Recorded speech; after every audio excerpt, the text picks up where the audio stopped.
So, where are we today? Where are we today, you might ask? Well, you see, this is the Planetary Defense Space Battle of Coruscant, where General Grievous's ship, the Invisible Hand, went broadside to broadside against the Republic Venator-class capital ship, the Guarlara.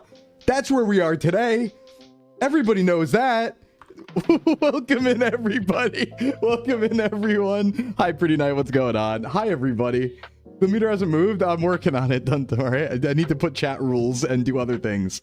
No, okay, wait. It's not cheated yet. There's a real one. There's a real one. Wait, there's a real one. And we're not only in the space battle of Coruscant. We're also in here. We're also in Lesosibirsk, Russia. Welcome to Russia. It's Asia. It's Asia. We're in Asia today, but we're also in the space battle of Coruscant. We're in fact in both places. So let me go pay out the Asia guessers.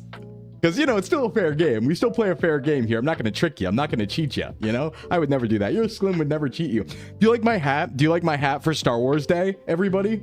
Are you a big fan of my hat? Look, it says Star Wars. That's what it says. Let's go. Yeah, welcome in, everybody. Happy Tuesday. I'm happy because today I get to share my other hyperfixation besides fitness and Pokemon. My other one. It has a saber. Yeah, it says Star Wars and nothing else. Hey, Dunthem, thanks for the 95. And thanks for the check-ins, everybody. Let me welcome everybody in, and then we'll get started, talk about what we're doing today and what we're talking about. So, from the very top, let's give a warm welcome to Amelia, Ayodo, Frost, Orpheus, Peoplers, Shadowbendith, Dragon, Feral, Stay Bright, Dunthem, Mint, Owen, AA, Tufo, Varn, Zebrath, Zeplander, 812, Tyler, Little Crow, Zora. I see some nice streaks going on over there as well. Pretty Night, Just Sharky, Young One. Who else we got here? Rome, Foxtrot, and Mr. Woozer. Welcome in, everyone. How we doing today? Happy Tuesday. We took a big loss in the Nuzlocke yesterday. Brandy, welcome in. As you know, we lost to Cynthia. For those who missed it, yeah, we lost. We lost real bad. I knew Cynthia had an IV trained team. I knew it had a good nature. I knew it had good movesets and held items. Didn't know it was also EV trained. I thought that was only the rematch. So we got bodied. We got bodied real bad. But I already have Let's Go Pikachu EV set up with the speed up patch. We might run it back. We might run it back right away for attempt number 3. I'm thinking, I thought about break-in and being like, we should do something else for a while on Monday. It's another Pokemon thing. But I was like, I kind of want to run it back until I win. We'll do more Pokemon elsewhere. I do need to start on ROM hacks, but I'm probably just going to start doing that on another day too. We'll just play more Pokemon. I mean, that's the solution, right? We just play more. That's the only way. We are back in the saddle again, potentially. I haven't fully decided yet, but we might be back in the saddle on Monday. Yeah, I think we run it back right away. How many games in was that fight? 4. That was the end of the 4th game. We're going to move on to the 5th game if we want. You know, it's like, I don't want to take a break. I want to learn. I want to run it back. If people can do, 75 attempts like in a row, right, on like Kaizo games and I'm running bun, I think I can do 3. I think I can do 3, you know? Another Pokemon gamer, the E4 Max EV, or IV EV trained. Wait, really? Wait, Let's Go Pikachu EV also has that? Oh boy. I knew it was probably the hardest version of Kanto if you don't like grind. I knew that because Kanto is generally a pretty easy game, but I didn't know they were EV or IV trained. No, that can't be true, right? That's like a super kids game. That's like the most kids game of them all. But welcome in, everybody. I hope you had a good day yesterday after stream. We streamed really long yesterday. It was nearly 6 hours. It was really, really long. I barely had time to do stuff afterwards. I did actually get a lot of work done, though. And I didn't have time to relax yesterday, but I did get a lot of work done, which is good. And I got work this morning done, too, which is also good. There's a lot. I'm moving lucrative, right? And we're going to see, like I said, I'm testing out this week if full-time is viable. And I'm testing out if that free time is actually going to be useful. So far, it's been really useful. I got a lot done this morning. Just because, like, I don't know, there's something about knowing that you have free time in the evening that lets me work even harder in the morning, you know? Versus like, I know I have to work all day, let me be a little lazy, that sort of thing, you know? Let's Go Pikachu Eevee has the starters, perfect IVs. Yeah, your starter does. We might not use our starter, though. I might not let that happen. You've seen a guy do 100 attempts in a row for Kaizo Ironmon Emerald? Yeah, no, you need to do that for those. Sharky, thanks for the hydrate. Also, everyone, we are 12 followers away from 4K. So, light push to 4K. If you like what you see and you're not followed, feel free to drop a follow. We're only 12 away. Oh, I gone done with you, Obi-Wan. Yeah, true. Hey, Div. Hoping for some Galactic Conquest. Galactic Conquest. Well, you're going to be pretty happy, Varn, because guess what games we have installed? Yeah. Yeah, so Here's the lore, everybody. Let me talk for a second here, because this is also a chatting stream too. It's Tuesday. It's our free stream. So here's the thing, right? Yesterday was Star Wars Day, May the 4th. As far as franchises go, I'm a weep. I've always been a weep. My whole family are weeps, right? Historically, we've talked about that before. I like Japanese stuff. I've always liked Japanese stuff. Even the stuff that I didn't realize was Japanese at the time, right? Like Pokemon, Power Rangers, that sort of thing. I would say Star Wars is the only Western franchise that I followed heavily, right? Like I liked things when I was younger, right? Like I'd watch Ed, Edd n Eddy, I'd watch SpongeBob, you watch all that stuff. Avatar obviously followed pretty heavily, but I didn't read the comics. Star Wars is the only Western thing that I'm like really into, like, you know, try to read all the books, follow the canon, play all the games, all that stuff, side content galore. You read wikis, you know, wiki dive on it, play modded games, that sort of level. So I get to share my other hyperfixation that I don't get to talk about much because like VTubing tends to be very, you know, Eastern oriented, Japan oriented, but I get to be like teehee Star Wars time. Hey Foxtrot, Master Sclimbo, there are too many of them. What are we gonna do? And then I kill you. Then I kill you with a sword. And I kill you with the sword. We should have done Lego Star Wars. And then Eddie mentioned right when I pop in, today's a great day. Hey Sid, what's up? What's up, Starlight? What's going on? Star Wars is why I like sci-fi. I think me too, honestly. Learning to speak Jawa-ese, it's like, right? It's like that. What is this magnum opus of evolution I see on my screen? Hey, what's up, Bay Harbor history buff? It's me, it's Sclimbo. Good to meet you. What's going on? Yeah, Old Republic's really cool too. It's really cool too. Yeah, no, I'm so into Star Wars. We're going to talk about it today. So today is like, we're just going to go all out. The whole point of today is, I know it was yesterday, but we were busy with the Nuzlocke. So today we're going to be doing Revenge of the 5th instead of May the 4th. We're doing Star Wars stuff all day. Going to play a bunch of old games, probably a variety grab bag. I got Battlefront 1, Battlefront 2, Empire at War with mods, that sort of thing. We're also going to talk about Star Wars. Just going to talk about it and stuff like that. The first question that I want to ask everybody, because I'm out of the loop, anyone who is in the loop, did anything get announced yesterday? I didn't actually check before stream. Do we have any new announcements of movies or shows from Star Wars Day? I actually don't know. I totally didn't look. It's Padawan time. No, Master Anakin.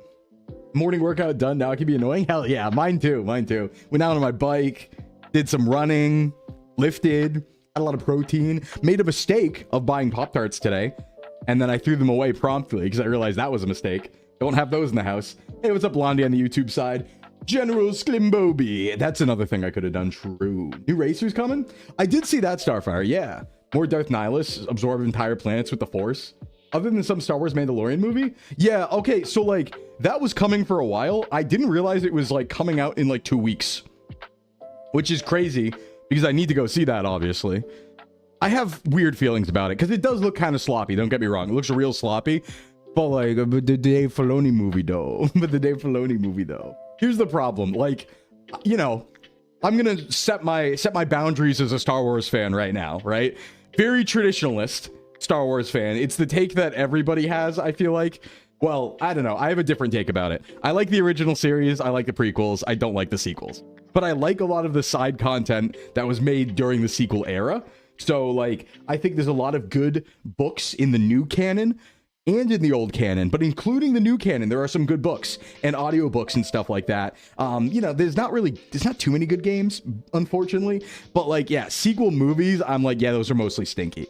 Last Jedi was all right. There's some cool things in there, I think, but yeah, that was, why did you have 3 different directors write a trilogy? That was weird. That's a weird decision.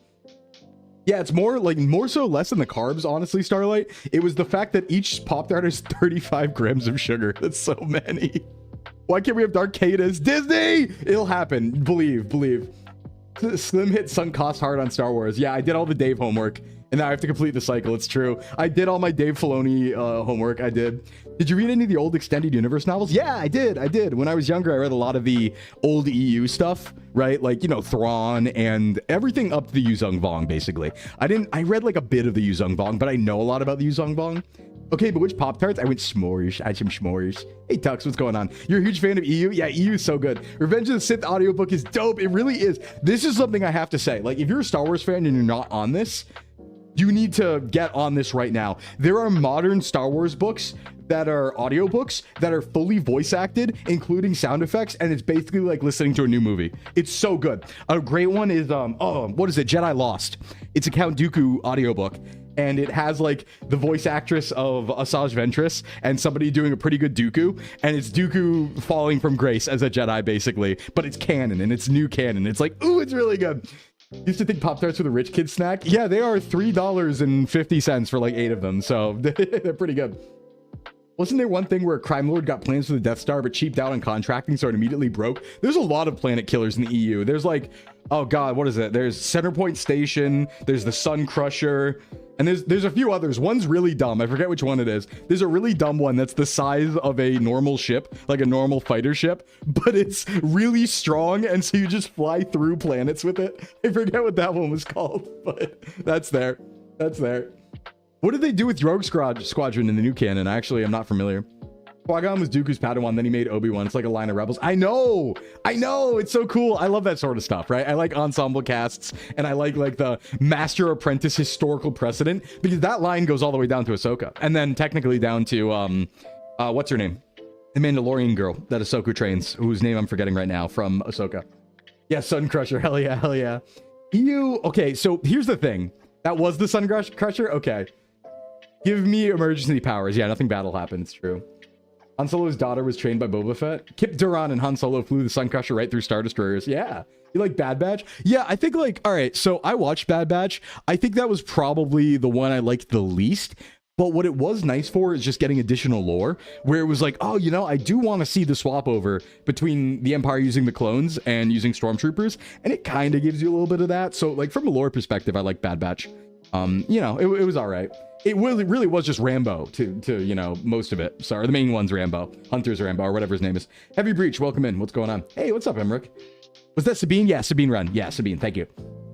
Yeah, Clone Wars is great. Clone Wars is great.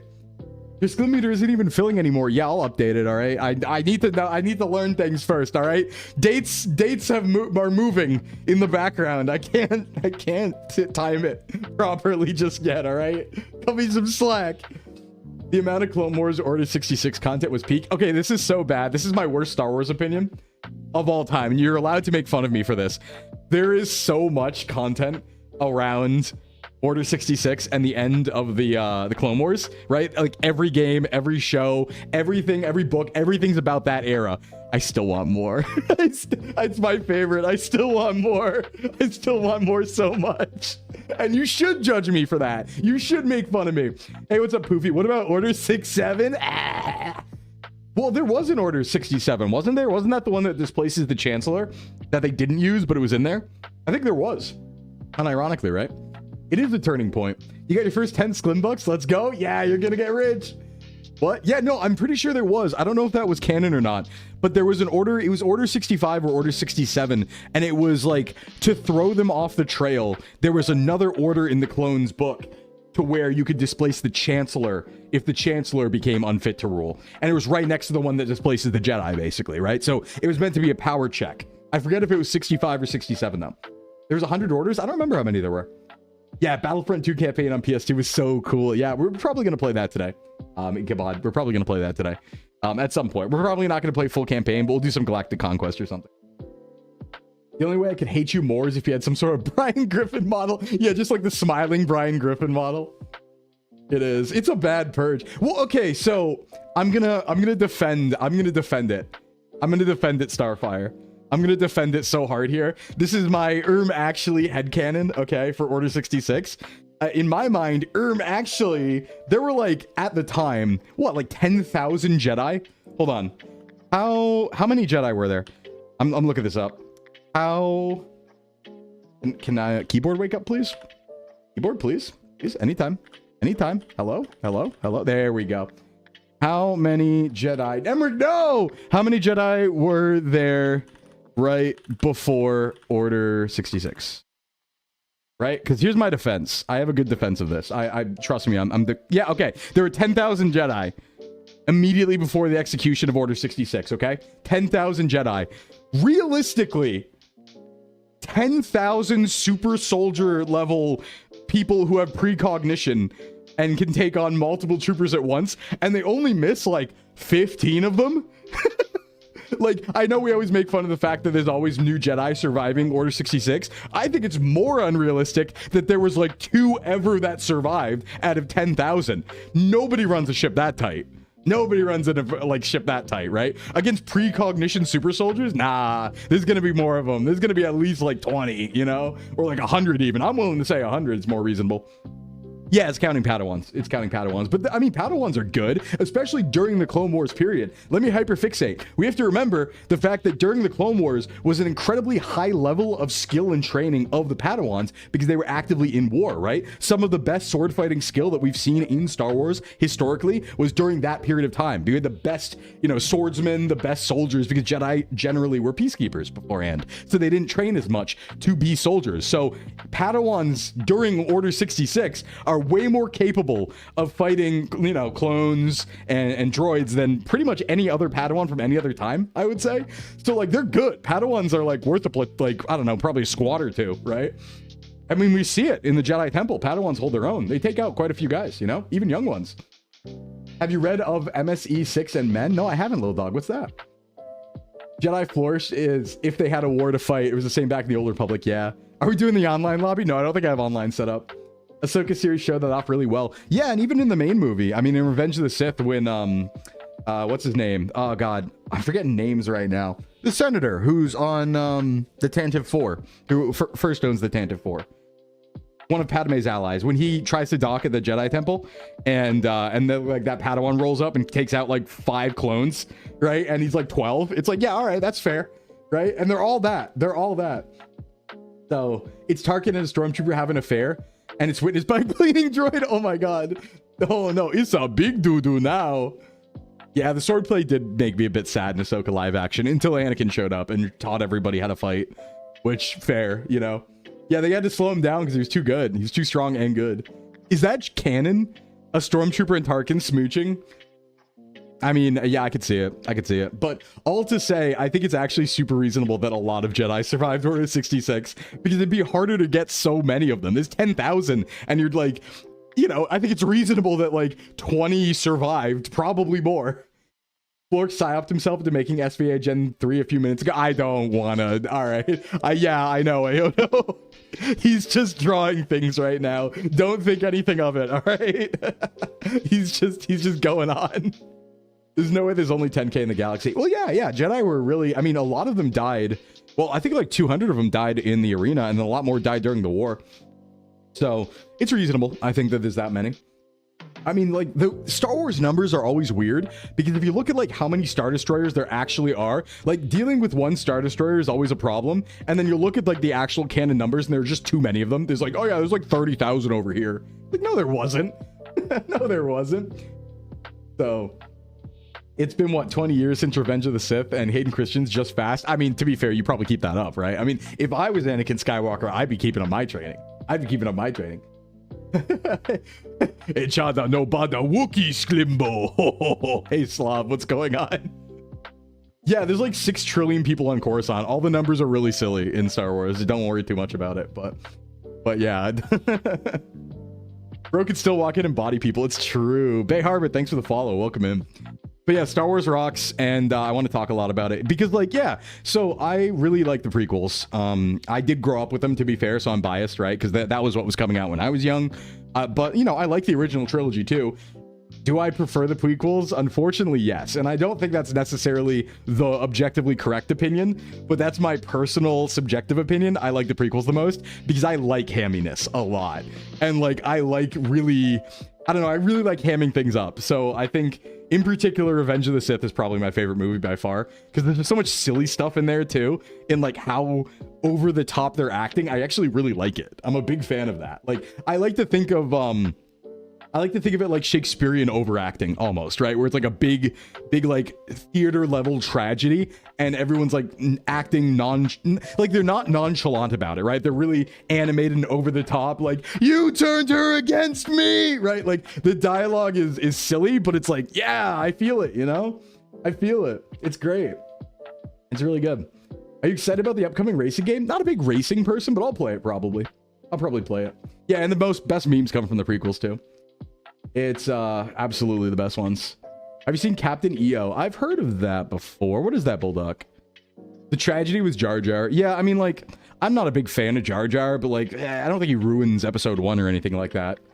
Episode 1's, I mean, 1's weird in general. Episode 1's kind of a weird movie in general. Except for like the most heat fight of all time in the reactor with, you know, Obi-Wan and Qui-Gon and everybody. Shout out to the MMO. That game's still fun. Some of the most fun I had was Tabletop Edge of the Empire. Yeah, I did play a Edge of the Empire game once, and I played a clone captain. It was really cool. Captain Cross.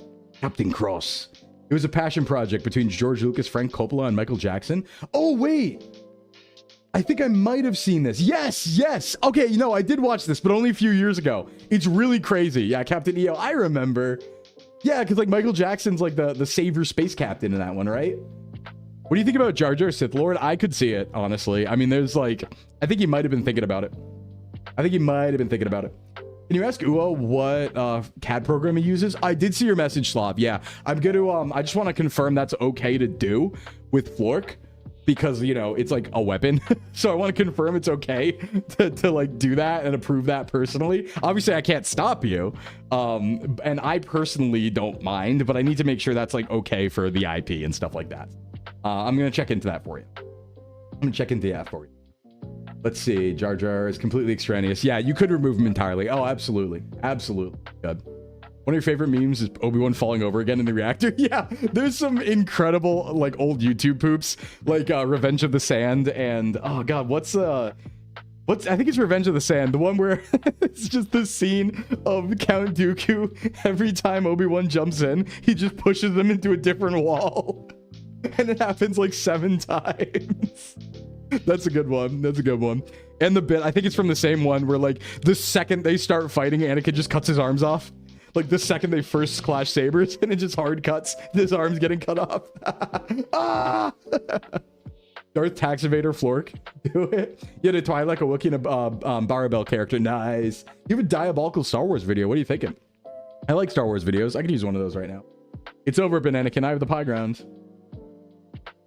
You two, be careful. He is a big. Someone edited Tommy Wiseau from The Room into episode 3. Yeah, send that to me, please. That's going to be pretty heat. Yeah, link in Discord. Go right ahead, Tux. I appreciate that. Yeah, sequels are stinky. That's just...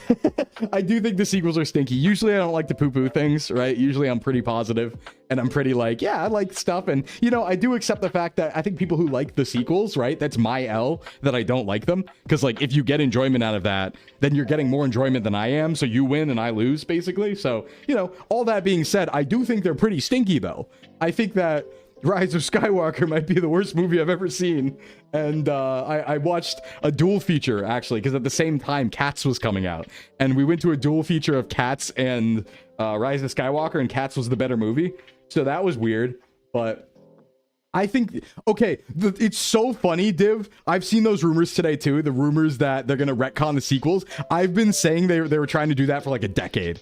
I was like, listen, if you give Dave Filoni any leeway, he's gonna retcon the sequels. I've been arguing that forever. Yeah, the sequels were 2 directors arguing over Star Wars. They were.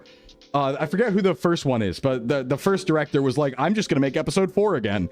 And then, oh god, what's his name? Came and made The Last Jedi to do something subversive. And then he came back in being like, no, I'm gonna not let that be canon. And yeah, J.J. Abrams. I will say, I actually think that J.J. Abrams is more at fault there, in my opinion. Aeronauts redub is so good, Foxtrot. That's the one with like the, this beats, where he's doing the bass fight in space versus Django. That's so sick. Yeah, Darth Vader. Well, Rogue One, I think Rogue One's a really good movie, except for like the entire Battle of Scarif sequence in Rogue One is like peak Star Wars, but I think everything else is not paced well, right? So it's like, I want to watch Rogue One just for Battle of Scarif, and that's incredible, but everything else is like, yeah, I can take it or leave it, you know? Hey, Absol, welcome in. Ryan Johnson, this is his reaction. Everything soured me. So I haven't looked into like how he responded to things. I am of the opinion that Ryan Johnson made the better movie.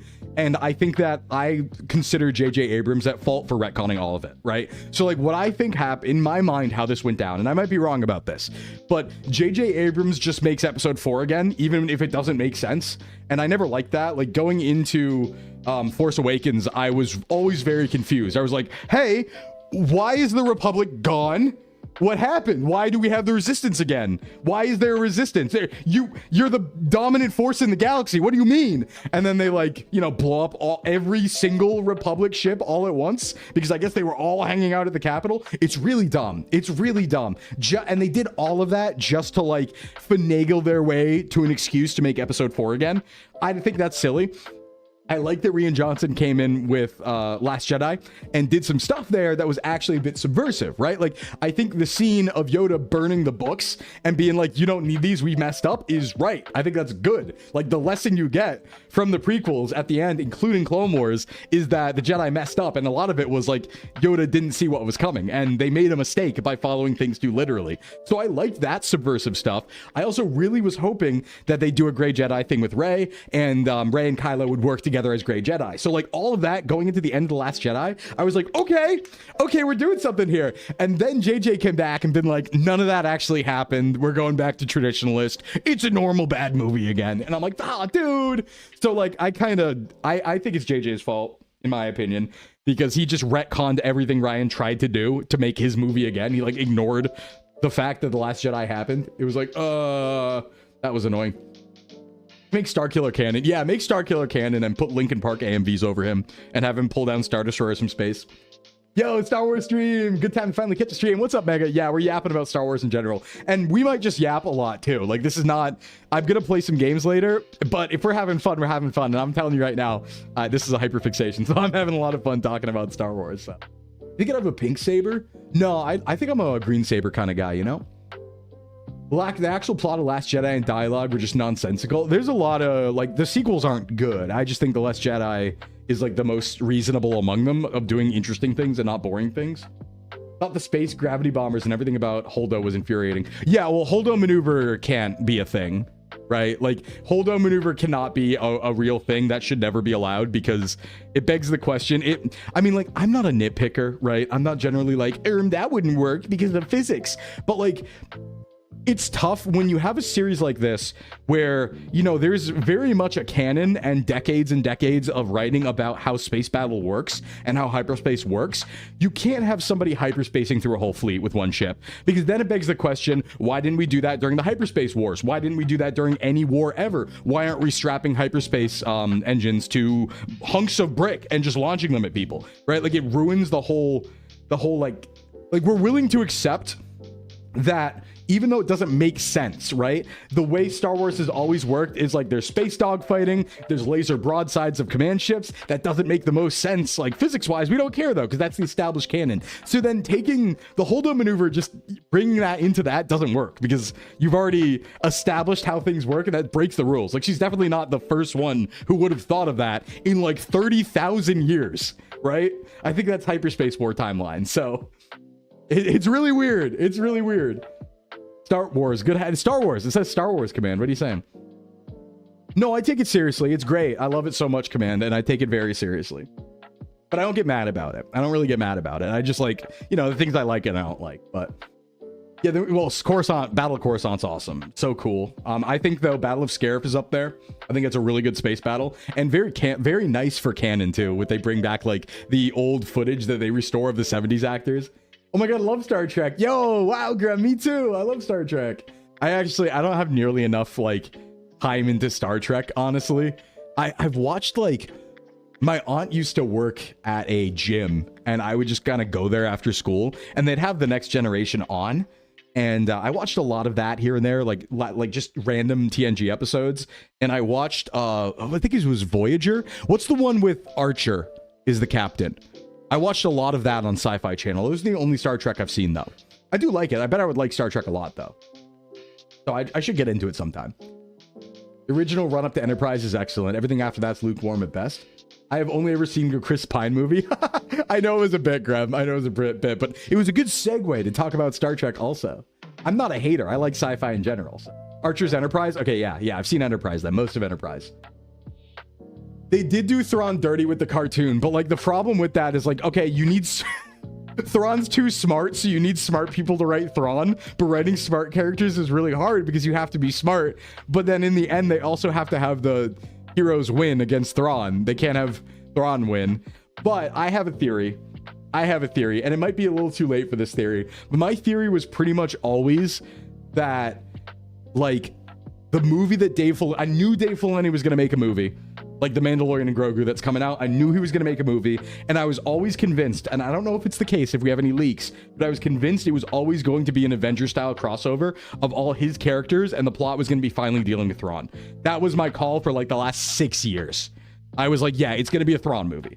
I don't know if that's the case. Thrawn's still out there. He's still a problem in current canon, so, you know, and that makes sense, right? Because they should... But, like, they are, right? Because eventually they realized that their new canon was bad, and they kind of realized, okay, maybe we should take from the old canon, including Thrawn. So, you know? Internal Disney productions have Mando and Grogu trending to do worse than Solo. Yeah, that's they took too long. They took too long. And yeah, I mean, I don't know. I don't want to make the joke about they didn't advertise it at all, because then I'm going to look like that Northern Lion bit, because they probably did, and I just didn't see it, but... There's a blockade. Uh-oh, guys. There's a DUI checkpoint. We need gum fast. New Thrawn books aren't as good as the old ones. Yeah. There are the new Thrawn books. True. Hey, Fluffle, what's going on? They even teased the Jedi ruins as a way to get back from where they're stuck. Yeah, they already did in the cartoon. Filoni's movies to take on Heir of the Empire. Yep, that makes... See, okay, Mega, that is exactly what makes sense to me, right? Like, that is what I've been thinking. Because here's the thing. Filoni knows... the old EU, like, he's the lore Bible guy. He knows the canon, and obviously he's making his new canon, and you can agree or disagree if it's good or not, but, like, he knows the original canon, and he knows how that all works, right? So I even heard that back during the Clone Wars, there was a Yuzong Vong episode that was supposed to tease the Vong, and they decided to cut it, but, like, there was a specific Vong teaser episode, so it's like, okay, he knows what's up, right? And it makes sense to me that he was always trying to go for Thrawn, Heir of the Empire. It just was going to take him a while, right? It was going to take him a long time. But I do think we're at that point now where this, like, the new rumors, I want to believe them. The rumors about them kind of retconning the sequels, because that's what I've been thinking was going to happen for, like, the last decade. I've been saying, and a lot of my friends who know me, have heard this before, where I've been like, listen, the second they give Dave Filoni the ability to retcon the sequels, he's gonna do it. He's already trying to make his own, right? Because nobody touches, here's the thing, nobody touches the sequels, right? There's no side content in the sequel trilogy.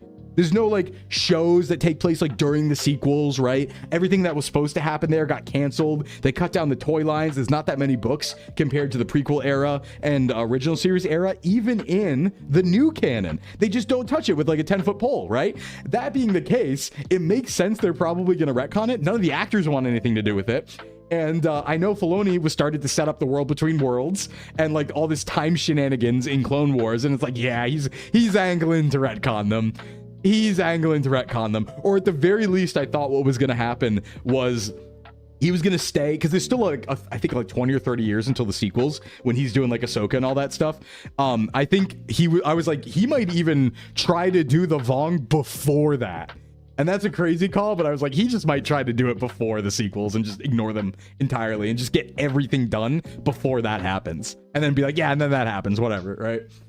Yeah, Filoni is way too attached to his own character. I had this joke where, like, I used to think, so remember how they used Luke? They used the AI Luke Skywalker in Book of Boba Fett, and at the end of Book of Boba Fett, they killed Cad Bane. I was like, that must have been a devil's bargain that they gave Filoni. They must have told Filoni, okay, you can have Luke, but you have to kill one of your OCs. You have to kill one of your cool OCs to get access to Luke. And he was like, all right, I'll kill Cad Bane. Fine. Hope it's a reboot. It reboots the sequels. You still like Rey, Poe, Finn, and Rose. I don't think they want to be involved with it anymore. I'm going to be honest. They should retcon the prequels, the sequels, and the originals and make new content, actually. No, they should just retcon the sequels, probably. Somehow, Palpatine returns. Somehow. Just give Whitweir and Filoni all the creative decision-making. Not a bad idea, honestly. Next year's Star Wars Starfighter movie set after Rise of Skywalker. Oh, okay. Well, at least we'll get we need more Starfighter stuff, so that works. This stuff ran into the same problem Star Trek, where they refused to produce linear content that isn't connected to the previous one. Well, that's why Mando was originally good, right? That's why Mando was really cool. Told you to assume Cad Bane's dead. Didn't they blow his head up? Didn't they blow him up? Like, they shot him dead and left him there? He looked pretty dead to me. It's like, yeah, you have to kill your cool cowboy in order to use Luke once, right? It's like a Yu-Gi-Oh sacrifice token. I think that's the deal they gave him. That was the Kathleen Kennedy bargain. You can have Luke Skywalker for an episode, but you must kill your OC. And Filoni was like, no! That's probably what happened. That's my take. No, I like the Cad Bane stuff. I think it was good. I think that's probably what happened or something. Jokingly, you know, but I mean, yeah, well, Book of Boba Fett was kind of weird in general. Why it was Mando 2.5. And then, like, remember the weird part about that, and this is like one of the weird things they do with a lot of the new canon content, is you do kind of have to watch everything. Because imagine trying to watch Mando season 2 and then season 3 back to back without the Book of Boba Fett. And for some reason, at the end of season 2, like, Grogu leaves, and then the beginning of season 3, Grogu's there again suddenly. Like, it doesn't make sense, right? You have to watch Book of Boba Fett. And it's like, why did they do that?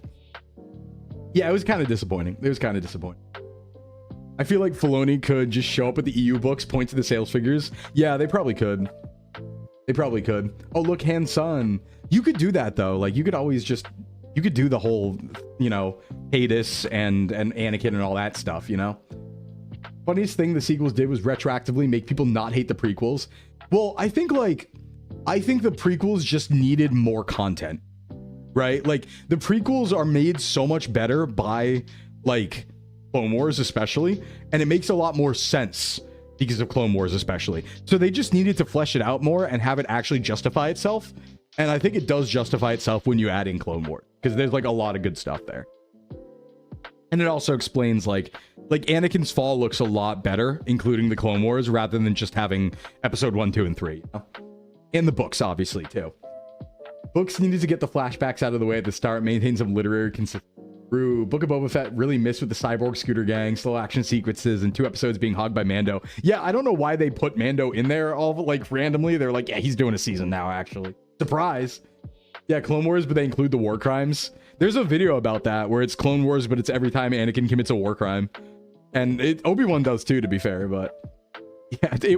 Well, so I guess what happened with Book of Boba Fett, I remember reading, was I think that like they wanted to do Mando season 3, but like I think whatever the actor's name was, I forget his name, but he wasn't like available because he was doing another movie. So like they decided like, okay, well, we'll make like Book of Boba Fett, but then we'll also, once he's available, do like part of a season 3 just to get it out of the way and get ready. So I always heard it was like that was the excuse. They also cut Anakin and Obi-Wan making out. They did. They cut all the times Anakin and Obi-Wan like open mouth kissed with tongue, which was very important actually for the canon. So all the old heads hated the prequels. Yeah, I think I don't know.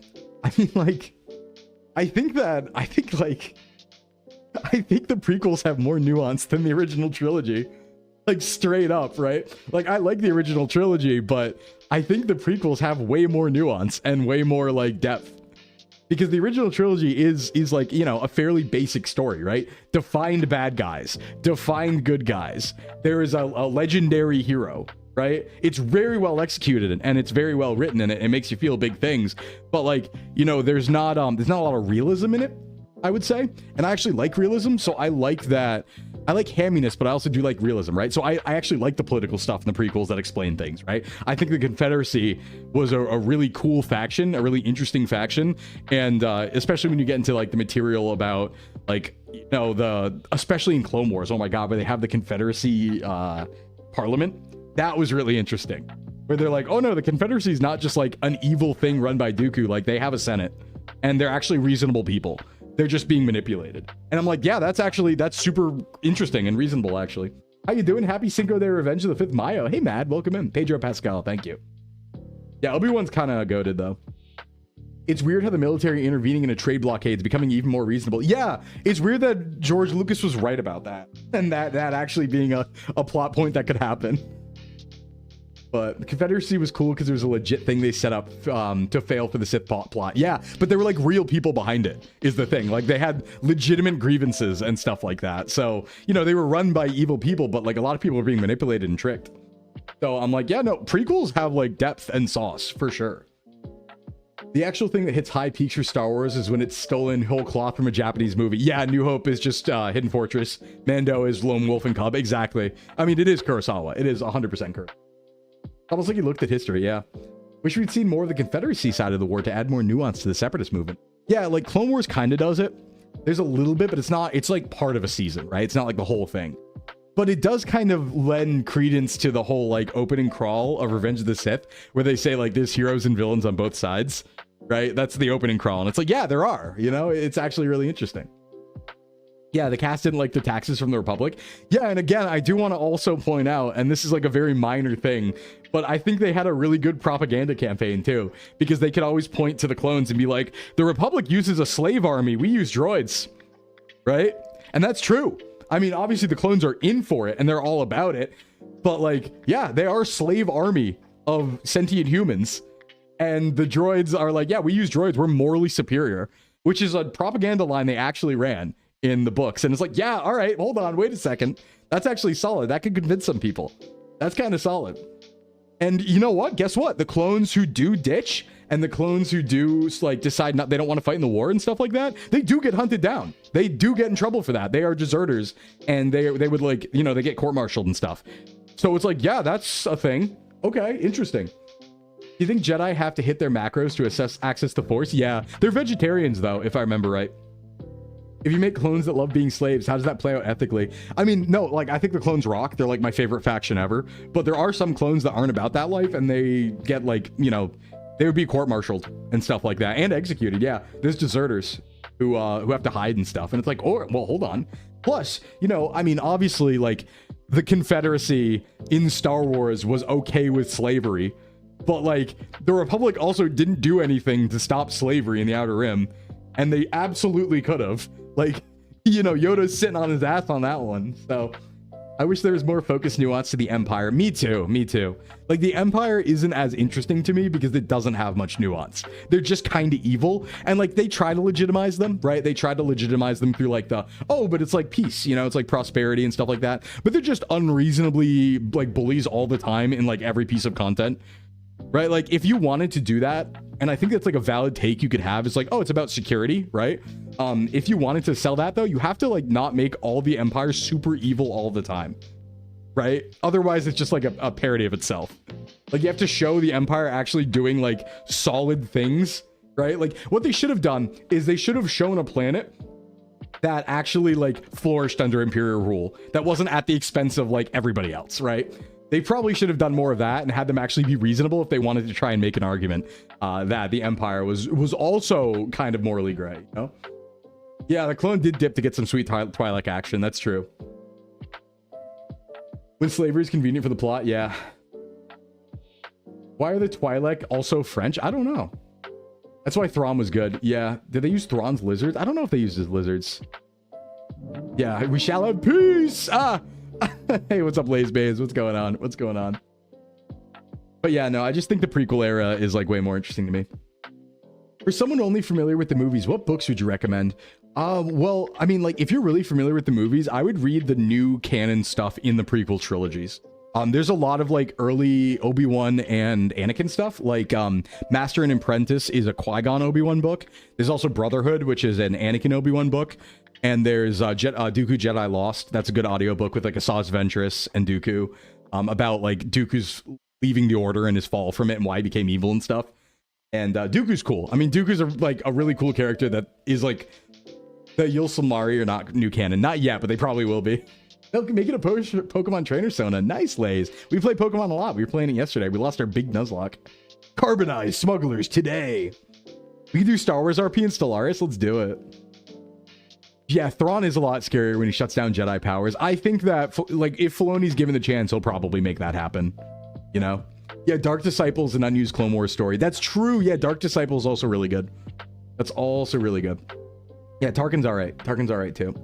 Grievous is your favorite character. That's also Yomi's favorite character. I think Yomi has like a crush on Grievous. That's a real fact. General Grievous, our beloved. There's a Ventress book about her going on a manhunt, getting a boyfriend. Yeah, that's Dark Disciple, I think, because she's Quinlan Voss. She hooks up with Quinlan Voss. Grievous was done dirty. Yeah, well, Grievous was just like a weird dude. He's just kind of evil. He's just kind of evil and messed up. Cloning was illegal in the Constitution. Yeah, see, the Republic's just this huge like hypocrite organization, right? And that's what's fun about it. Because it's like, you know, you probably want the Republic in charge over the Separatists, but like they have so much that they need to fix, right? They're a big slogging bureaucracy that doesn't get anything done and like ignores a bunch of evils in the galaxy. Like, I understand Anakin's frustrations. They're totally reasonable for a normal person. They added the context as to why he was lame in the movie. Yeah, they probably should have. Like, again, it needed to be fleshed out in other stuff to be good. You read Master and Apprentice last year? Tales of the Jedi totally retcons it. Yeah, it kind of does. Yeah, because in Tales, Dooku leaves after Qui-Gon dies. The book has Qui-Gon and Obi-Wan trying to find out why Dooku left the Order. Yep. True. Yeah, it does retcon that, which I think... I don't know which supersedes the other, though, is the problem there. Andy Tartakovsky understood Grievous. Yeah, that was a really good version, you know? We need to bring nuance back to all sides of the Force. Let Sith be heroic. Yeah, exactly. Let Jedi be fanatical. Well, that's what I was hoping out of, Last Jedi. Like, towards the end of Last Jedi with Rey and Kylo, it looked like they were kind of doing that with the whole let the past die thing. They were like, hey, let's not lock into this whole Sith versus Jedi thing anymore. Let's do something new. And then J.J. Abrams was like, smile, guess what? I'm like, oh... Yeah, it was Fubar all film. Cloning's bad, but hey, if these people are not part of the Republic do it, it's fine. Hey, Zombie. When do we get the side series about the flying alien that held Anakin as a slave? Oh, the Watto side series? Is everyone excited for the Watto side series? They would, too. They would. The Watto show. It's just Space Storage Wars. Yeah, Mace Windu's a fanatic. Mace Windu makes so many bad choices. There's a book about Mace Windu called The Glass Abyss. And it's just not good, really. It's like the only Mace Windu book in the new canon, and it writes him really weird. He's like happy, like he gets excited about like killing people. Like it's really weird. It's not a great book. It was called The Glass Abyss. You could dodge that one. Give me a Hondo side story. Hell yeah.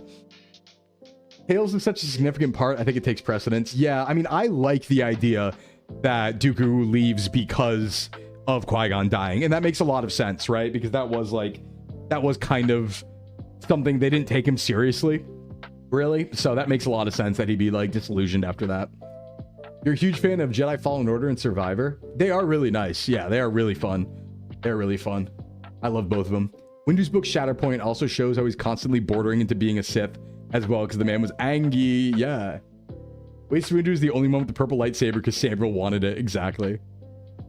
Mace Windu slowly falling, I guess? No, he's just bad. He makes bad choices.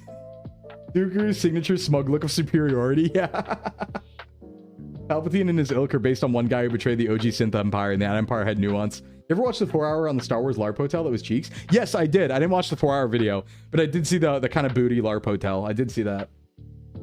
Yeah, he does have to fight against slipping all the time. But the thing about Mace is like, Mace is a little... Like, Mace isn't the best Jedi.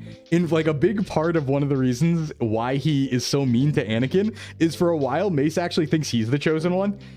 And so he gets a little indignant when it's Anakin. So like, Mace kind of sucks.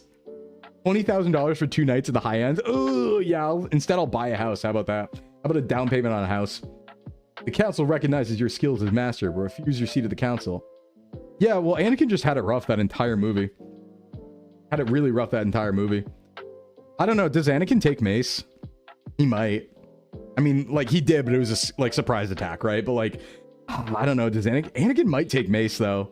Anakin scales like crazy. He's actually just like literally Jesus. So you have to consider that he's Jesus.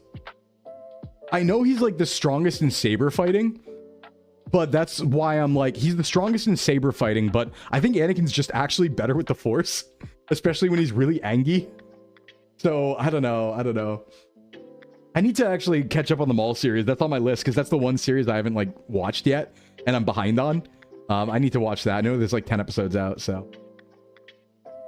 I never actually saw this before. Mace does just crush Grievous. Yeah, he does. He just kind of gets him, which to be fair, what is Grievous going to do about it, right? He doesn't have the Force. He can't resist that.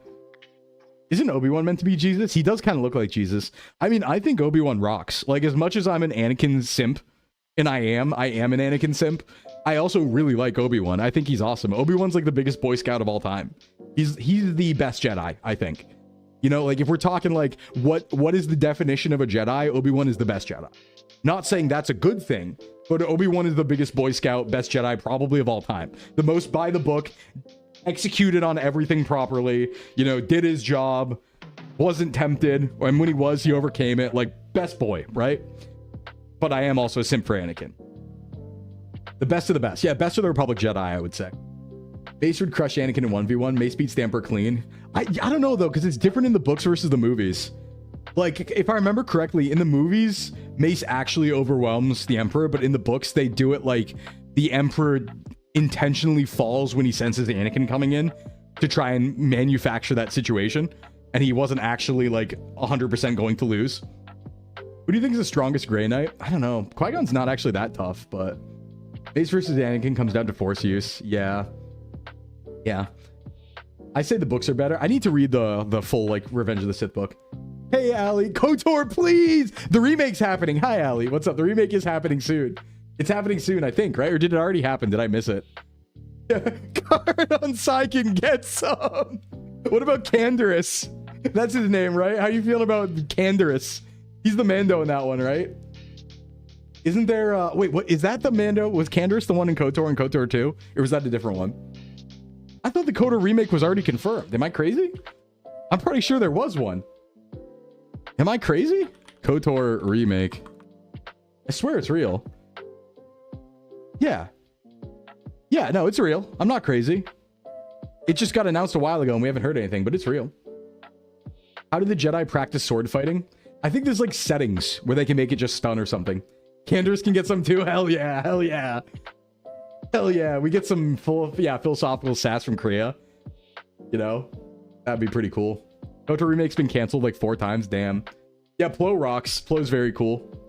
Kit Fisto's always great too. I love his smile. He's such a cheeky bastard. Sabers can be turned down. Yeah, they sure can. And then you give him a little zap. Too bad it's been canceled so many times though. I hope it happens. I need to play KOTOR again. It's been a long time. I've only played it once, like when it came out, so it's been a long time. It was being fan-made, but they put a stop to it and then said it was happening. Yeah, because there was like a fan-made remake, and then they stopped it and said, no, we're doing one, and then we haven't heard anything. Fisto and Clone Wars was a hear me out. No, that's so fair, Lays. Kisto. I mean, yeah, but Kit Fisto's got mad riz in Clone Wars. He's just always like upbeat and happy all the time, and he's really skilled. Never gets put off his like foot, you know, on the back foot. He's really good. What are midichlorians? Yeah, they're glowy pain sticks. When it comes to Obi-Wan as him being a Jedi, he's pretty much the poster boy for the Order, but as a master he fails. I see, the thing is though, like, I don't know. I think that Obi-Wan did do a pretty good job with Anakin. It was just Anakin needed Qui-Gon, right? Like, that's the story. The story isn't necessarily... I know Obi-Wan feels like he fails, but I think Obi-Wan did a pretty good job. I just think that Qui-Gon is what needed to happen because Obi-Wan was too rigid, right? Obi-Wan had a better time with his son than his father. Yeah, so like that's his like fault, but it was like almost like an unreasonable ask, right? It's one of those things where like only Qui-Gon could have done it. That's why Duel of Fates is called Duel of the Fates, right? So no matter what happened past that point, it probably was Anakin going dark because Qui-Gon died, right? So only Qui-Gon could do it. So I don't know if it's reasonable to say like Obi-Wan fucked up, because like I don't think anyone could have done it. Yoda certainly couldn't have. Mace couldn't have. So yeah. I think Mace would have messed up. I think Mace would have messed up real bad with Anakin. I like the idea. Hey, Slav, thanks. Welcome in. I like the idea that Mace training AI Anakin's interesting because then he can teach him Vapad and stuff.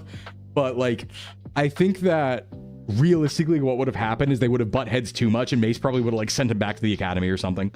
And Anakin would have hated him forever. Like, it probably would not have ended well. There would have been a big personality clash. Hey, Miko, what's up? Welcome in. So I don't think it, like, you know, theoretically, yeah, but I think Mace is way too prideful, actually. I don't think it would have gone well. Hey, Miko, what's going on? We're talking about Star Wars. I'm just yapping about Star Wars for 10 hours because I can. This is my day to hyperfixate. You know, afford me this. It would make a good story. You have beef with Anakin? Yeah, I mean, Anakin deserves beef. Don't get me wrong. I just, you know, I'm a simp. I'm an Anakin apologist. I really am. I see his path, you know?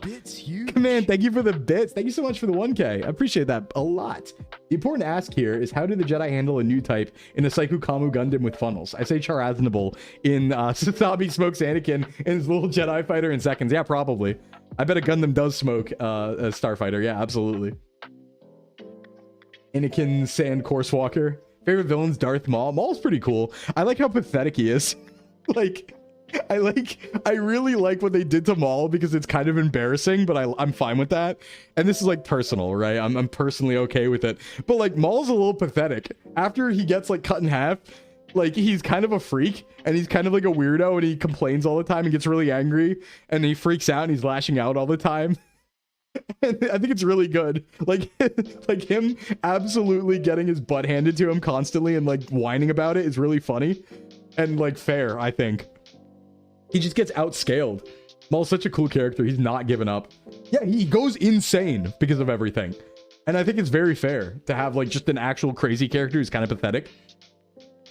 The I hate sand thing becoming a meme's amazing because my friends and I were saying that to each other day one. Yeah. Higher Soletta Merker's permit scores, the more Force users panic. What's in Star Wars? It's Start War, Malfi. What's going on, Malfi? What's up? How you doing? Isn't Maul a mecha spider? He was for a little bit, then he got different legs. Then he has other legs. He's hot when he's mad.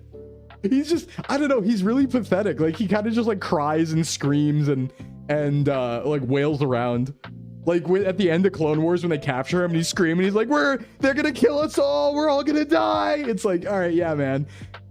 Hey, what's up? I'm a guy who likes the anime. Me too. Did they ever address the countless Sith holocrons? No, I don't think so. Your underwear sucks? Why would you say that, Malfi? Why are you being mean about my underwear? These are my shorts, by the way. I'm not even in my underwear, Malfi. Come on. No, Maul's not wrong, but he's just kind of pathetic. And it's kind of funny. When he yells, you blush. Dirge? Yeah, Dirge is the invincible biker guy. Yeah, he was I forget what the race was called. But yeah, Dirge was the biker guy. I don't like pathetic men. I just think it's funny to have a pathetic man. Oh, well, did Maul come back to life? Maul's... Lil Dog, Maul has a TV series right now. Like, currently airing. Maul is very much back to life. Maul is alive all the way through, like, Rebels Season 3. The Gendai, thank you, thank you. Yeah, so what happens? Let me give you the lore of what happens in canon to Maul. So Maul gets cut in half, right? And he falls down the reactor. He makes, like, spider legs out of scrap and goes insane. And then during the Clone Wars, like, they find him again. And he's like, just a crazy guy with spider legs and his lightsaber. And then he, like, starts being part of the plot again. And he gets regular legs. And then he helps train this other, what's his race called? I forget. Zabrak. This other Zabrak, who's the funniest name of all time, by the way. His name is Savage Oppress. Real name, not a joke. This guy's name is Savage Oppress. They pronounce it like Savage Oppress or Oppress, but it's Savage Oppress is his name. And then yeah, Palpatine and Maul kind of train him, and then, you know, he breaks away from Palpatine because Palpatine's kind of trying to throw him out at that point, and he's kind of just doing its own thing. He takes over Mandalore for a while in the Clone Wars, and then Ahsoka has to go and kick his ass and capture him. And then he gets out, then he escapes, and then he's around for most of Rebels, and then he tries to turn Ezra Bridger into his apprentice, and then they encounter a bunch of Inquisitors, and then eventually he finds Obi-Wan and dies. Eventually he finds Obi-Wan in the desert on Tatooine, and figures out that Obi-Wan's protecting Luke, and that Luke even exists, and Maul's like, you're protecting something, aren't you? And then Obi-Wan puts him down in like 3 attacks. It's really funny. Because it's actually kind of Kino. Can I hyper? let me get rant a little bit. It's actually really cool because Maul tries to attack old Obi-Wan in the desert, and Obi-Wan's in like mad sage mode, like halfway to episode 4 at this point.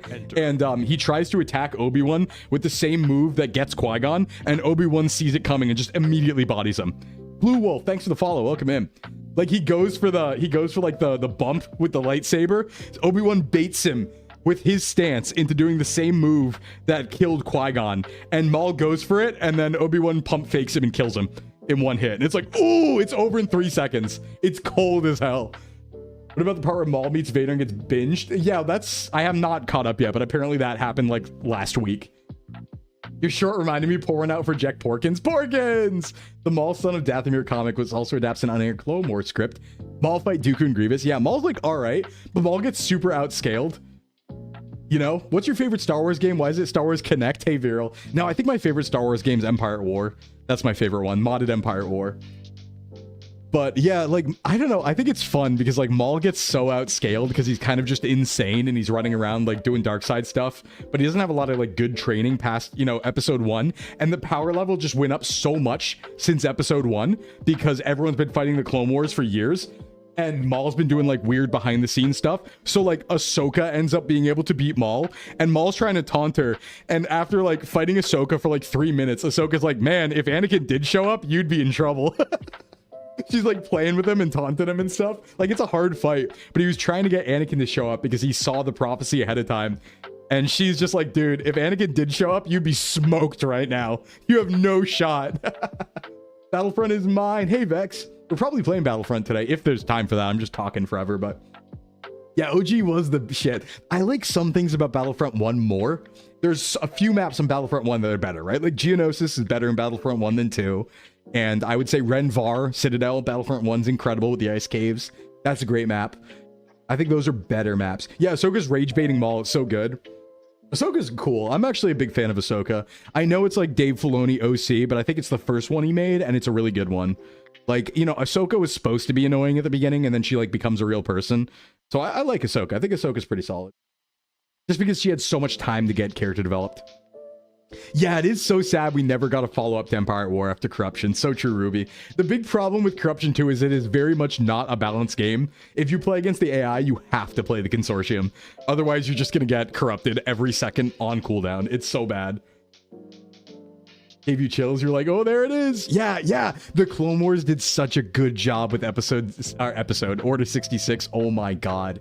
For those who haven't seen it, I highly recommend watching the last season of the Clone Wars when episode Order 66 happens, because they like pump fake you with it for like 2 episodes straight.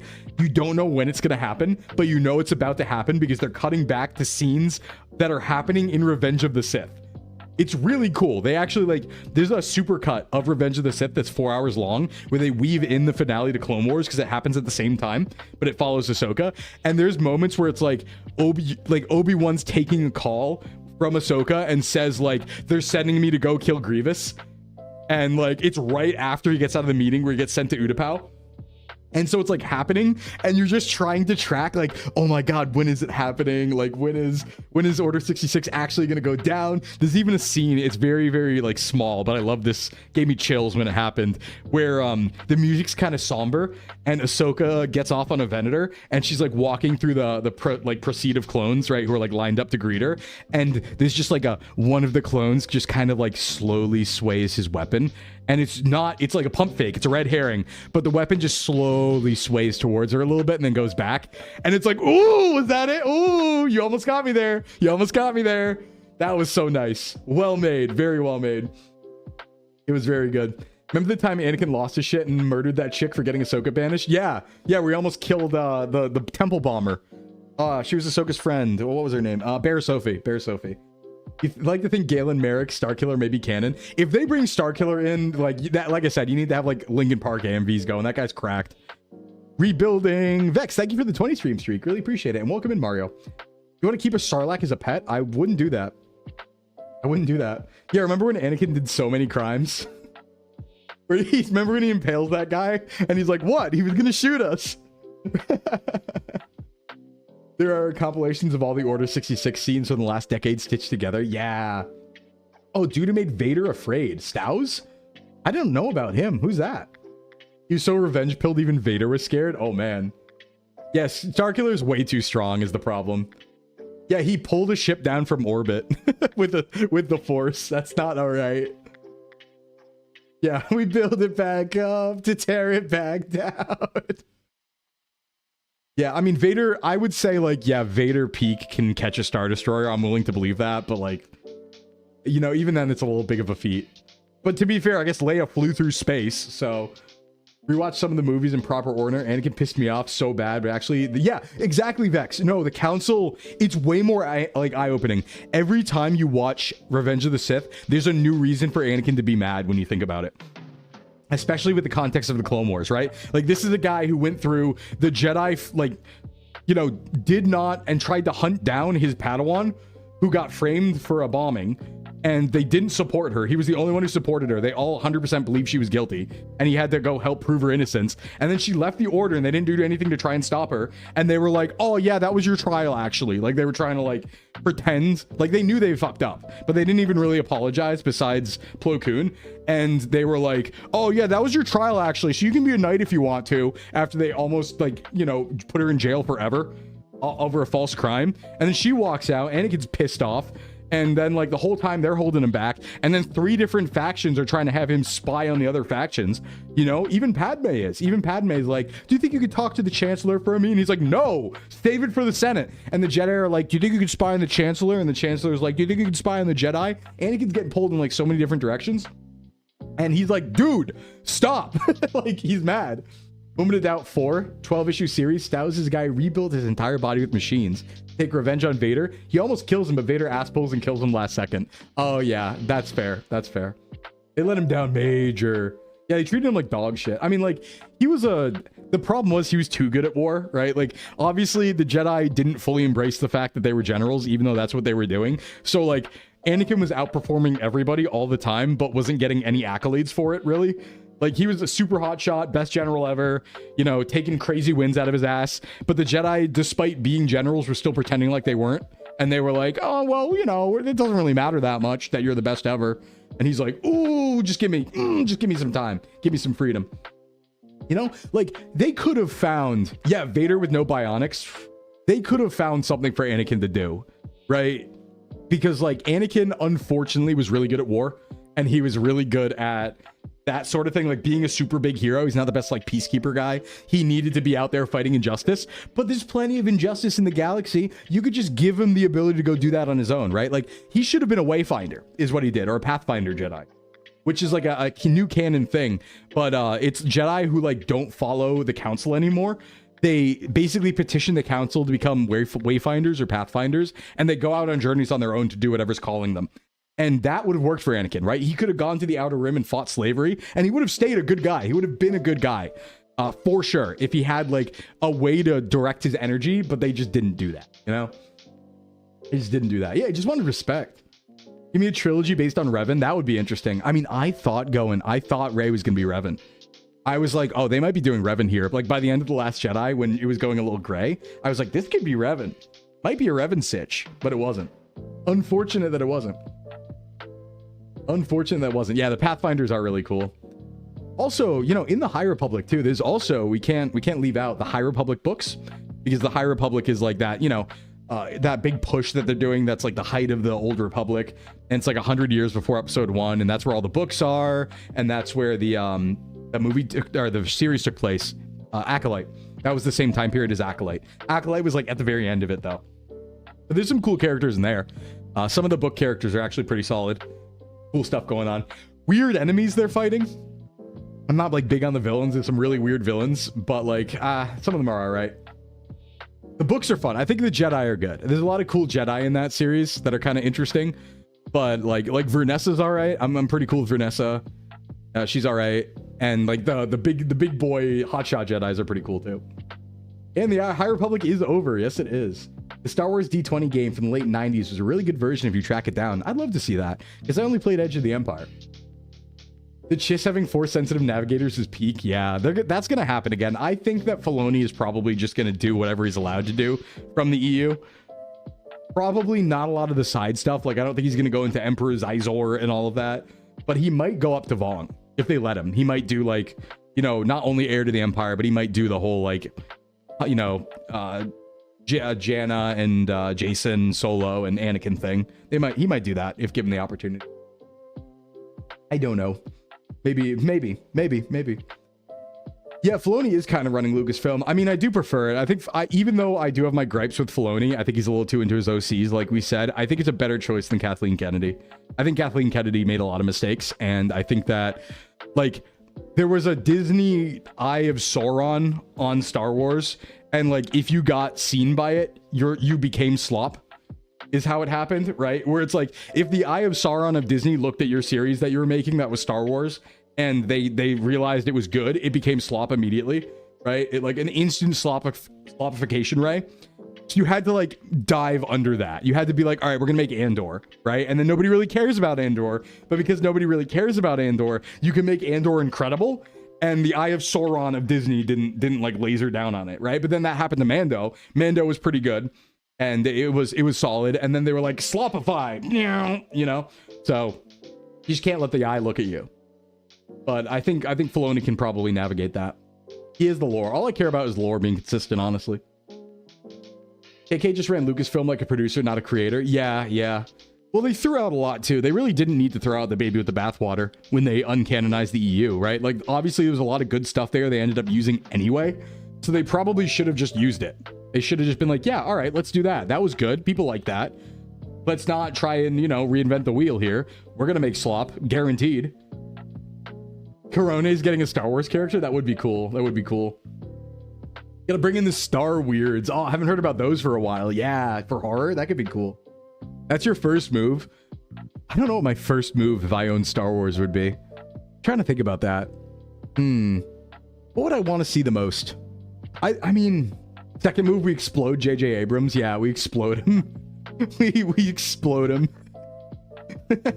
We hit him with like the Vegeta special, like he does to Pui Pui, where you point the two fingers and he just detonates from the inside out. Yeah, we're doing that to him tomorrow. It's crazy. No, just keep him away from it. He doesn't need to die for his crimes. Just keep him away from it, you know? Something like that. Yeah, just like that. Just like that. Just like that. Okay, let's go to ad break, guys. I'll be back in 4 minutes. Then we'll play some games because we did talk about canon for like an hour and 15 minutes. But that's not over. We're going to talk about that more. But I just want to actually play something while we do that.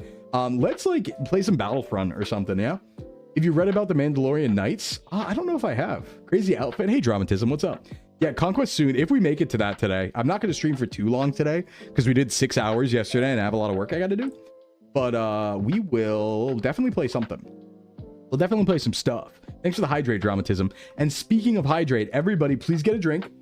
I'm going to go to ads here. We're forced to run ads as a Twitch partner. But I will be back in 4 minutes.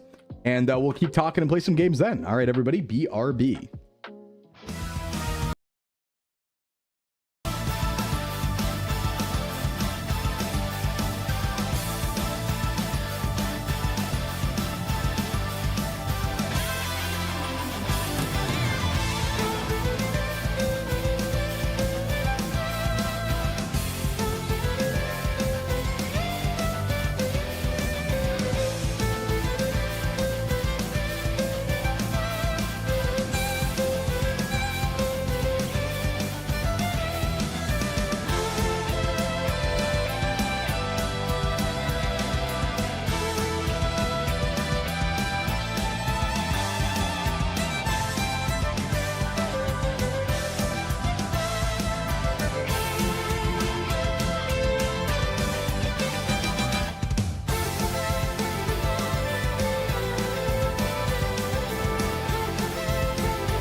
All right, welcome back, everybody. Let's roll some OG Battlefront 1, huh? Let's do that. Mammon's welcome in and Mad welcome in. Let me bring the arms in. Let's do Battlefront 1 first. We can move on to Battlefront 2 afterwards. I just want to play for a little bit. I want to do the maps, like the most nostalgic ones I think are better in this game. Battlefront 1 Classic. Let me put you guys on the other screen here. Ah! I think changed too fast. Hold on. Hold on. Scrolling down.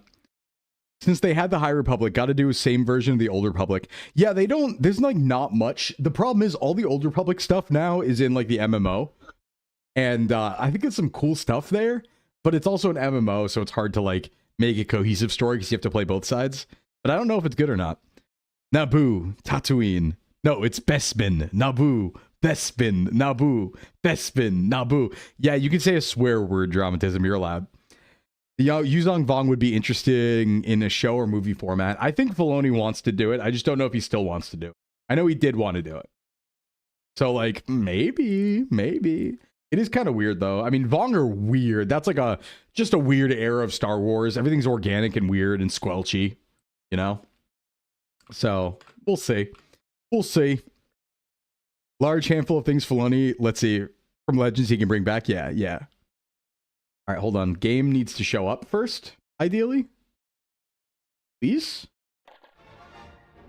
Oh, there it is. Okay, good. Let me just check audio volume here. You love death sticks? Want to buy some death sticks? Let me... Hold on. I have to put this on the other screen briefly to check the audio level because of screens here. Okay, that's good. That's perfect, actually. Bum, ba, bum, ba, ba, ba, ba, ba, ba. All right, fine. Over here. The Vong are Drukari coded? What are Drukari? Never even heard of that. Star Wars Battlefront. Oh, love. Will you ever play Subnautica? I mean, if you want to see me cry and piss my pants, yes. Yes, absolutely. You might have to load this up when you get home. Yeah, this is going to awaken some things. I hope my controls work. This is the first Battlefront, by the way. I think this was 2004, I believe. Yeah, I think it's 2004. Oh, the Dark Eldarian Warhammer. I gotcha. How come they didn't reference Project Blackwing with the Death Troopers? I'm not sure. Let's do some Galactic Conquest. Or do I want to... You want to make clips of me doing Subnautica? Yeah, well, it's... I wouldn't be good with Subnautica. I would not be good with Subnautica. Hey, old man, what's up? Welcome in. All right, so I got to play the clones. They're my favorite. We got to go attack the clones. Now, here's the important part. Here we go. Bespin, Naboo, Bespin, Naboo. Let's go Bespin. Yeah, Bespin platforms. Kashyyyk is the only bonus we have. The rest don't matter. I'll just, like, lock in. Bespin, Naboo, Bespin, Naboo.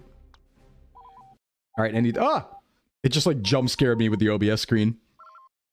Memorable. Let's go fight for our lives on Bespin platforms. In the kill hallways. This is the real meat grinder right here. All right, yeah, we're just going for it. Regular clone trooper. I like goon maxing. Let's get in here. Oh, very loud Wookiee. All right, let me remember how to play the game because I know there's no like aim down sights. You have to like click in. All right, welcome to the meat grinder, everybody. Let's get going. There's no sprint in the original, is there? Oh, no, we don't want that. We don't want that. I don't think there's a sprint in the original. All right, let's hustle, boys. Bring up the rear. We gotta get to the center and fight forever for no reason. And let's get our ring ding rifles. Yeah, I love the noises they make. The ding ding ding ding. Oh, right, we have no lock on in this. I forgot. I have to actually just manually. Oh, that might be a little loud. Let me know if the game's a little loud. I actually can't tell right now, but... Is there sprint? I don't think there's sprint in 1, right? There's sprint in 2, but maybe there isn't in 1. For the Republic! All right, that's blaster swap. That's shoot. 6-7 or Tung Tung Sahur. I like Tung Tung Sahur because I think there's more to it. That's the wrong grenade. We have concussion and EMP grenades. All right, let's get some sauce going. I gotta get my skill back. You gotta edge him here on the corner, right? I'll take y'all on. I'm a one-man army. All right, fight. Droidica. That works, right? There we go. Kill. Yep. Nice. Push forward. Oh, no. Oh! Do we get Jet Trooper unlocked right away? I forget. We do, don't we? That's right. Yeah, we can just do it this way. Teehee. Let me remember the weapons, though. What is this? It's AI slop, though? It is AI slop. That's true. You got to slow toss it so it rolls under the shield? True. Wait, I don't remember how to jet up. Oh, wait. There we go. Let me remember how to do this. I'm not used to... Did I accidentally go first person? Hold on. What? There we go. My controls, I'm forgetting here. Okay, there we go. There we go. Okay, good. There we go. All right, now we got to get over here and start blasting. Get some big boys. Yeah, and then eventually you can push them back if you're good, if you got sauce. AI pulp culture is what you choose. Well, AI is slop. I just think some AI slop can be funny. Like Tung Tung Sahur. Right? Because that's just so bad. It's so stupid. Whoa. So anyway, I started blasting. Yeah, that's pretty much what this is. They're kind of saucing me up, though. I am on medium. Let's be real, though. I know it. I just have to stay regular clone trooper. It's just the vibe. There we go. Okay, so left stick in is why that's happening. Watch those wrist rockets. No, they're definitely using them. But you just got to watch them, you know? I love pouring just ammo into things that, like... This is a very specific interest, but, like, do you ever like the feeling of just, like, pouring ammo into shields? I don't know. It feels kind of satisfying. It's, like, doesn't do anything half the time, but it feels nice. It's like, yeah, get wrecked. Ooh. All right, move to this corner. I'm getting my sauce back. The sauce is returning. Are you going to play Mos Eisley Assault? We might. Only if I get the singers in it, though. Ula wang chuku chiki pie pie. I need that, or it doesn't feel real. You're just reflecting them back to your allies? Nah, it's fine. It's fine. They'll get better. They'll get better. Yeah, you're just another clone. We're actually losing right now, by the way. I'm getting sauced. I might need to go do flying, actually. Oh, God. Am I going to remember how to fly? Let's try and find out. It only works in the EA game? Yeah, but it feels good here. It still feels good. I used to play this game endlessly. We'd have, like, the other Sclims would come over, right? We would just endlessly play this after Sclim school. It would just be like, yep, let's load up Battlefront, just do it forever. We'd always be on the same team, though, obviously. You gotta do PV. This is, I think, what probably sparked my love of, like, PvE, like, with friends. Hold on, let me remember how to fly this bad boy. This is gonna be bad. All right, there's takeoff. Oh, I love it. The shields. Yeah. Where y'all from? I'm in Spain right now. Well, don't need to dox yourself. Dies. I'm from the United States, though. That is where I'm Sclim located. All right, maybe I do need to win this right here. I forgot you can actually see their health bars. Also have to, pick them off from behind, right? That's the way to do it. Throw some meaty EMP grenades. I don't think you can slow roll in this game, can you? That was definitely a bit. It was definitely a bit. Oh, ding, ding, ding, ding. Love it. Oh, you played Lego Star Wars 2 in the original DS? Yeah, I should, like, get into the other Lego Star Wars games. Because I only ever played, like, the original ones, but I hear there's, like, some pretty good ones now. How do I swap spawn location? Oh, well. We'll do pilot. We'll go pilot. We'll go fly around. That was a bit referencing the show. I got you. That's how they taught him to do it. Yeah. Drew, yeah, you're the slow roll. Okay, show me a ship, please. Jedi Starfighter? You're in Spain, but the A is silent. You're in... Wait. You're in spin? Ah! We're okay. We're fine. We are sort of winning now by like 3. You're in spin? My DS stopped recognizing game cards. That's sad. Have you tried cleaning the contacts with isopropyl alcohol? That'll do it sometime. All right, let's not get got by the starfighters now.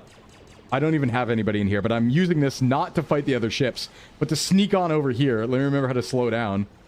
And oh god, oh my god, you can bank this so fast with the controller. Wow, that is not normal. All right, slow down.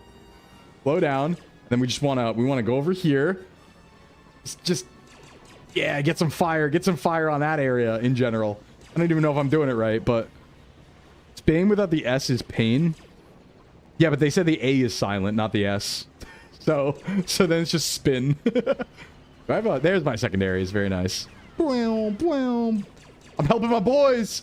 In fact, I'm just going to park this right here. Spain is pain. I bet Spain's pretty cool. Don't you guys, like, hang out a lot? And don't you have like pretty short work days and you like hang out a bunch and like, you know, have siestas? That's a thing, right? Way better than what we got. Is that enemy? Yeah, okay. Oh god, they're really pushing in. No, we can't let them win. Aren't these a respawn point when you land in places? I think they are in 2. I don't know if they are in 1. Because that's when they had space battles in 2. Then they had that, but I don't know about right now. Keep them back. Keep them back. Keep the boys safe. Stay back from my boys. All right, you know what? Maybe I'll head them off at the source. Right?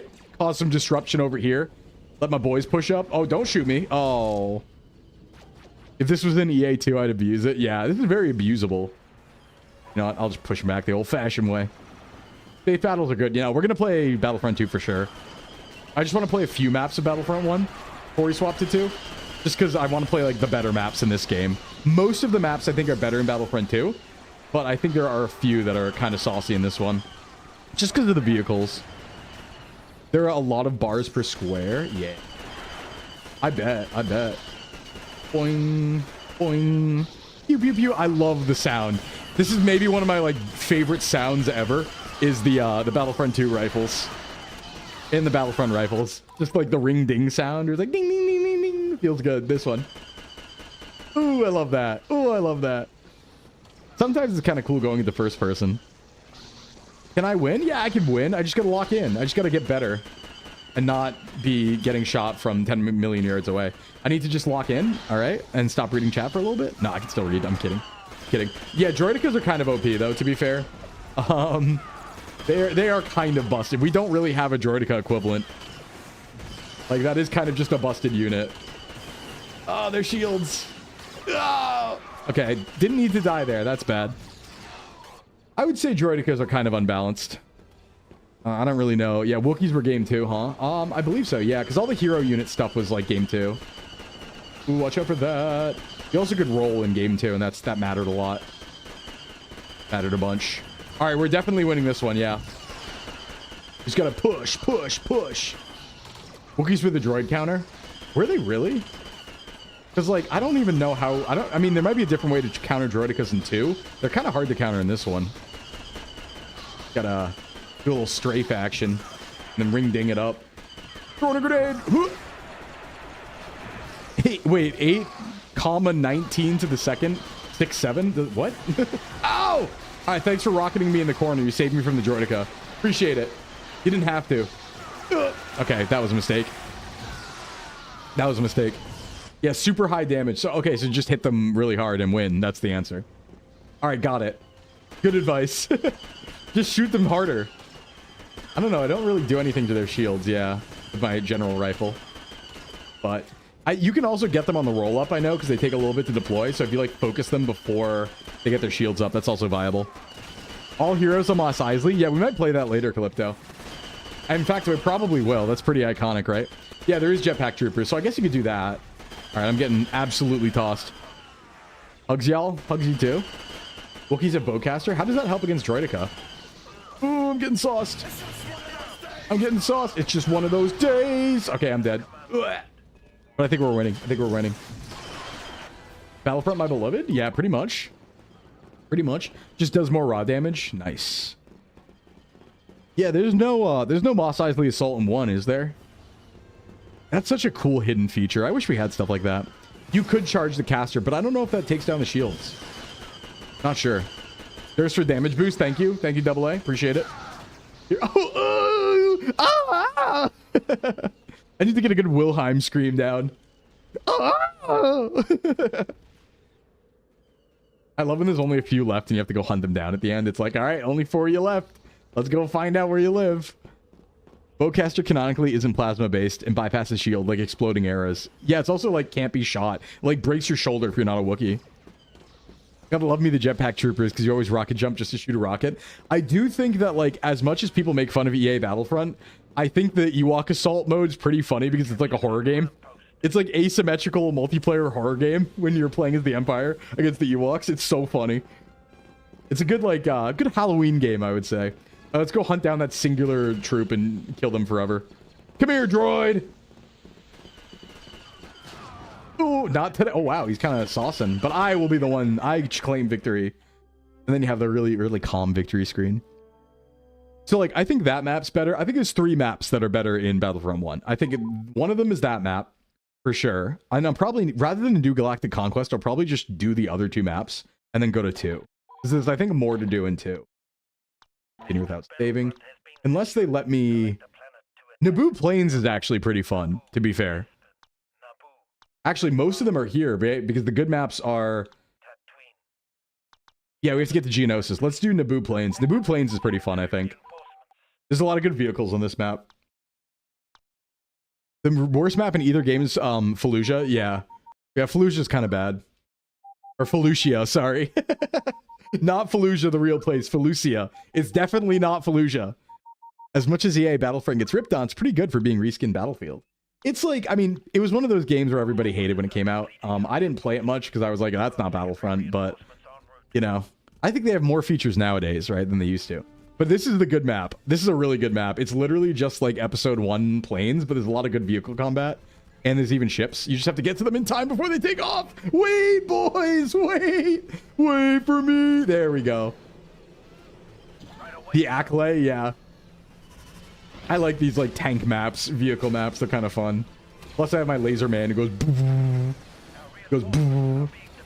This map was the first time I ever saw Battlefront. I went over at a friend's house and he had this game and I was like just getting into Star Wars and it blew my mind. This game. I was like, wait, you could just have like 100 people on the map and like do vehicles and do a whole Star Wars battle. I was like freaking out. I went and bought it the next week. I was like complaining to my mom, like, please, please, please. Never actually rolled those out yet. Oh, no. Tank battle. Sick tank battle. Pitched combat. Yeah, get blown up. Yeah, Phase 1 clones are you know what, Talon, you got good taste. Phase 1 clones are kind of more aesthetic. I agree. They had good online for PC? Yeah, I was on like PS2, but I hear they're good online. I was always just playing local versus AI, though. I was never a big, like, competitive multiplayer guy, you know? Woo! But yeah, this map rocks just because there's a bunch of cool vehicle combat. And I would say that I think Geonosis is just the best map. And it's so much worse in 2. Like, I think that's the biggest gap between maps is between 1 and 2. That's stinky. Real stinky. Geonosis and 2 comparatively. Boom. Oh, we're taking hits. Blow them up. Move on the command post. I like playing Battlefront 2 on PC. We had a stable match on Geonosis with 128. That is crazy. That is really cool, though. Like, I mean, just doing this multiplayer, at that point, man, that's a different game. There must have been so much silly stuff going on because everyone's like a player. Right? So they have like high skill ceiling. Rather than just pure dumb AI. Must have been a ton of crazy battles going on. Great sharpshooting. Must have been a lot of that. That was wild, I bet. I used to play a lot of Battlefield 2 and 4-2. And that was always really comfy. My friends and I would do this thing where we didn't play Battlefield normally. So what we would do is, because Battlefield had like 64 players and it was 32 on each team, we did the math out and we were like, you know, because there's so many people on each team and there's so few silos in like the command mode, because it was that mode with the aircraft carriers. I forget what they're called. But it's the big carriers that you have to take the shields down with the missile silos and stuff and then board and like blow up. And we did the math and we were like, well, since there's 34 people, having 4 or 5 of us to take one of the 6 silos and lock it down forever actually makes sense. Like from a victory standpoint, right? Like that's good allocation of resources. So what we would do is we'd pick this one silo. It was, I think, Suez Canal Silo 4, I think, or Silo 2. I forget which one it was. But we would just sit there the whole game and it became like our trap zone. So we would just go there at the beginning, we'd take it over, and then we just would only fight there. And if nobody was coming, we would sit there and just like hang out and talk. And then we'd like set up a bunch of traps and C4 and stuff like that, and just like hide ourselves in like all the containers and like on the roofs and stuff, so that once somebody would come, eventually they just get lit up by like hyper traps. But otherwise, like there would be sometimes we'd just be sitting there for like 20 minutes and no one would come. But it was comfy because we'd just be like talking about our day and hanging out. And then we'd spot a vehicle on the horizon and be like, oh, here we go. It was sick. It was really fun. Hey, Mega Talon, thanks for checking. Difference between Clone Wars and Clone Wars. One is a forward charge, the other is tactics. Tactics. True. It was a gem. It really was. I wish I could still play it. I think there's like servers, like fan servers for that, but obviously it's not the same, you know? PC wasn't strong enough to play 2 and 4-2. A GTX 480. Whoa. Yeah, I was playing it on a laptop. I had oh god, what was the GPU in my first laptop, my gaming laptop? It was I think it was an HD Radeon 7840 or something. It was, or something like that. It was one of the Radeon ATI mobility cards, 5870. It was an ATI mobility 5870, I believe. And it was a 1 gigabyte VRAM GPU and a laptop. And I could play. You know, never, I don't know if it was 60 FPS. I probably wouldn't have cared at the time, but, you know. There are, but I had no idea who to talk to about that. Yeah, yeah. It's also going to be a different game, right? Because everyone's going to... If people are on fan servers of 2142, they are probably cracked, right? They've been playing the game since it came out. They never stopped. They're probably just gods. Probably be incredible, hard to fight. You got a 2020 Acer? Ain't nothing wrong with that. You can run laptops and stuff for a very long time if you know what you're doing. I had my first gaming laptop for like 10 years. I still use it as my main PC. Pentium 4 with a Radeon 4760? Yeah. The Pentium might have been what's holding you back there. I don't know. Game was peak, though. It really was. See, we can't lose. Good map. Very good and strong map. Love this map. You just gotta, you know, move around, get some action. For however many eras EA Battlefront 2 has, I swear if you got DICE to just do their job, the game could become something greater. Yeah, and also, like, the game became a lot better over time as they added stuff. It just took a long time, right? But, like, they eventually added a lot of modes that made it a lot more like the original Battlefront, and you kind of got, a facsimile of it, you know? Which isn't bad. So, can't complain too hard. No way my Acer can run everything I want it to. Yeah, I mean, like, we do have DLSS now. So if it's a 2020, I assume it might at least have like a 20 series. So you should have access to that. You can, you know, there's some channels online you should check out because there are 100% some like low budget gaming channels that teach you how to play things on like really low end hardware. And I think that's really cool. That's like the coolest thing ever to me. I almost want weak computers so I can finagle with them to do that. Yeah, we played Battlefront 3 one time on stream because we got access to that build, and it's like, damn, that would have been so cool. So I think this is also one of the best maps in this game, if this is the right one. I know there's Renvar Harbor and Renvar Citadel, and I don't remember which is which. This is the good one. Okay, sweet. This is the awesome one. I just don't know how to switch my spawn point. There we go. This is the awesome one. Yeah, can you get that? Yeah, hold on, get me over there, get me over there. Oh, I should have spawned on it. No, let me in. No, let me in. We're being jammed. This map rocks. This is probably my second favorite because like there's some ice caves you can fight in over there that connect, but otherwise you have to do this like super huge frontal assault on this fortress, and there's a lot of like turret emplacements and stuff. So when you play defense, you could just like, you know, as they start coming in like over the hill, you're like fire, and you like, you know, start shooting from all these like turrets and stuff. It's like these. It's really cool. Right? You just hold the line as best as you can against this ATTE, which I'm going to take over because I want to use it. TE. Wow. Yeah, get rocked.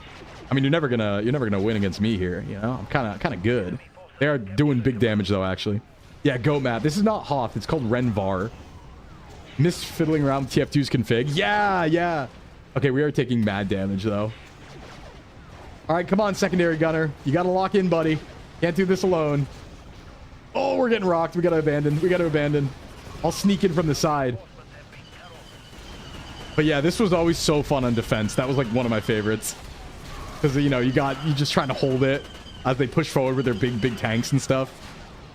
It's like piloting a metal hippopotamus. It really is.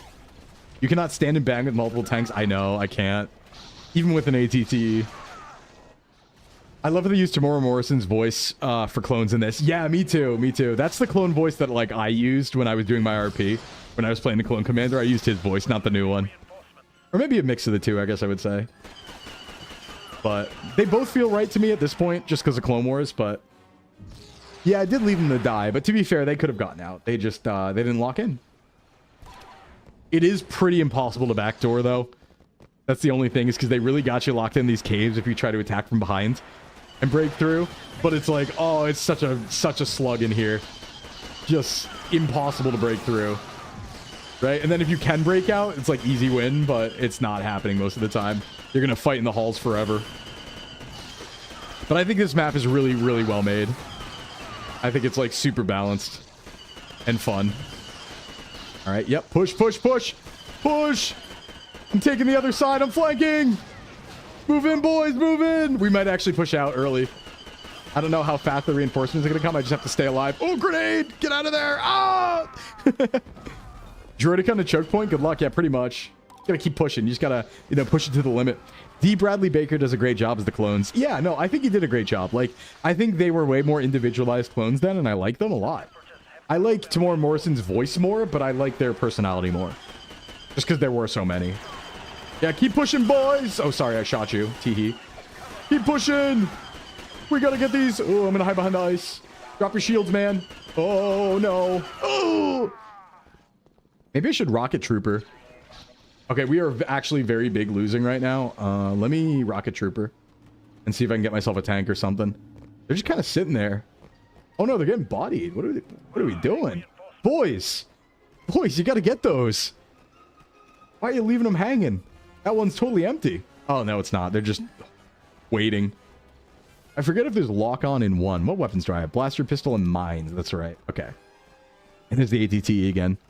Any Star Wars lore you'd like to see more media of today? Mandalorian War would be interesting. Yeah, I'm trying to think. There's probably a good period of time.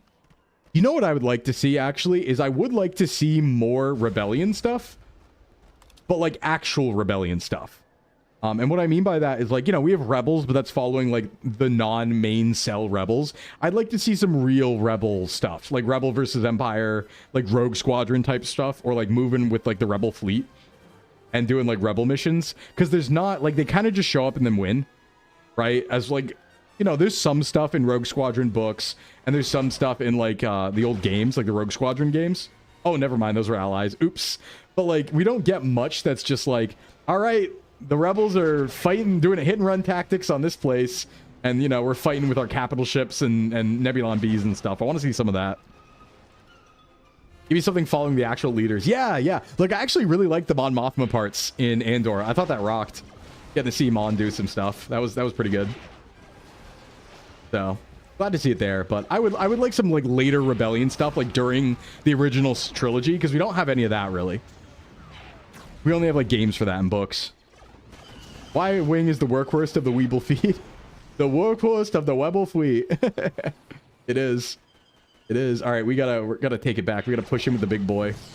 No more turrets for you. Not allowed to have turrets. We are destroying your turrets today. Boom. Your defenses are broken, my friends. Now it's time for our victory. Yep, and just walk on through. Okay, I'm getting sideswiped. I'm getting rocked. Yeah, yeah, more B-Wings. Star Wars Squadrons in VR was so fun. That was awesome. Get rid of all these. No repairs. Ba-boom. Is that enough? Yes. Yes. Ah, we're taking rockets.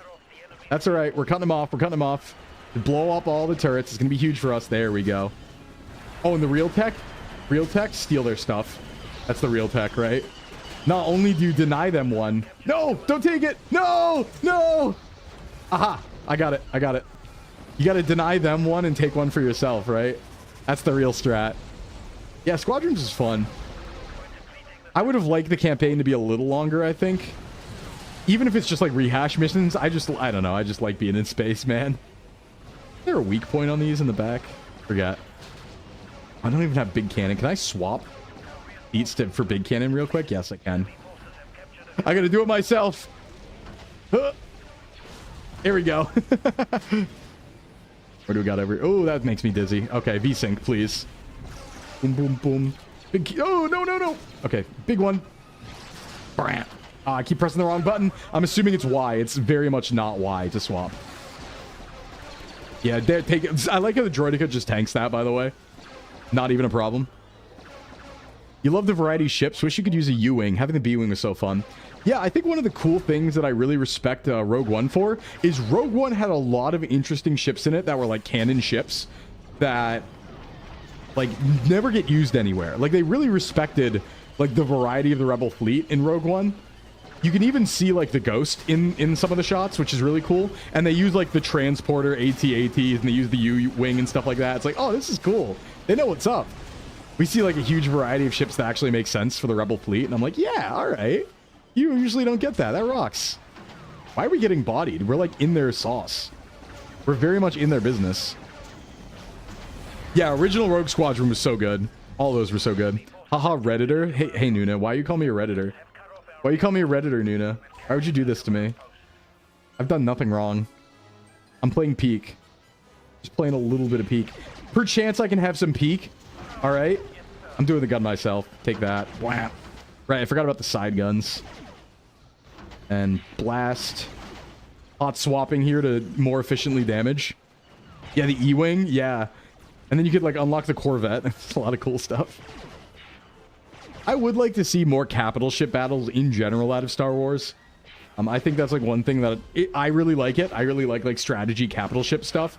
But we don't get too much of that in Star Wars, right? There's, like, here and there. You have Battle of Endor. You have Battle of Scarif. You have Coruscant. But for the most part, you don't get that cool stuff. And then you had, like, Empire at War, but that was it. I'd really like a capital ship, like, management game. What would be really nice is, like, a Starship Bridge Simulator Star Wars. That would be really cool. Because broadsides rock. They're so cool. Coolest thing ever. Love the Naboo Starfighter. Let's appreciate Shadow of the Empire. Yeah. We also have to appreciate, if we're talking Star Wars games, we really got to appreciate the Academy games. Like, our Jedi Knight games. Because Jedi Academy has some of the coolest lightsaber combat of all time. It's so sick.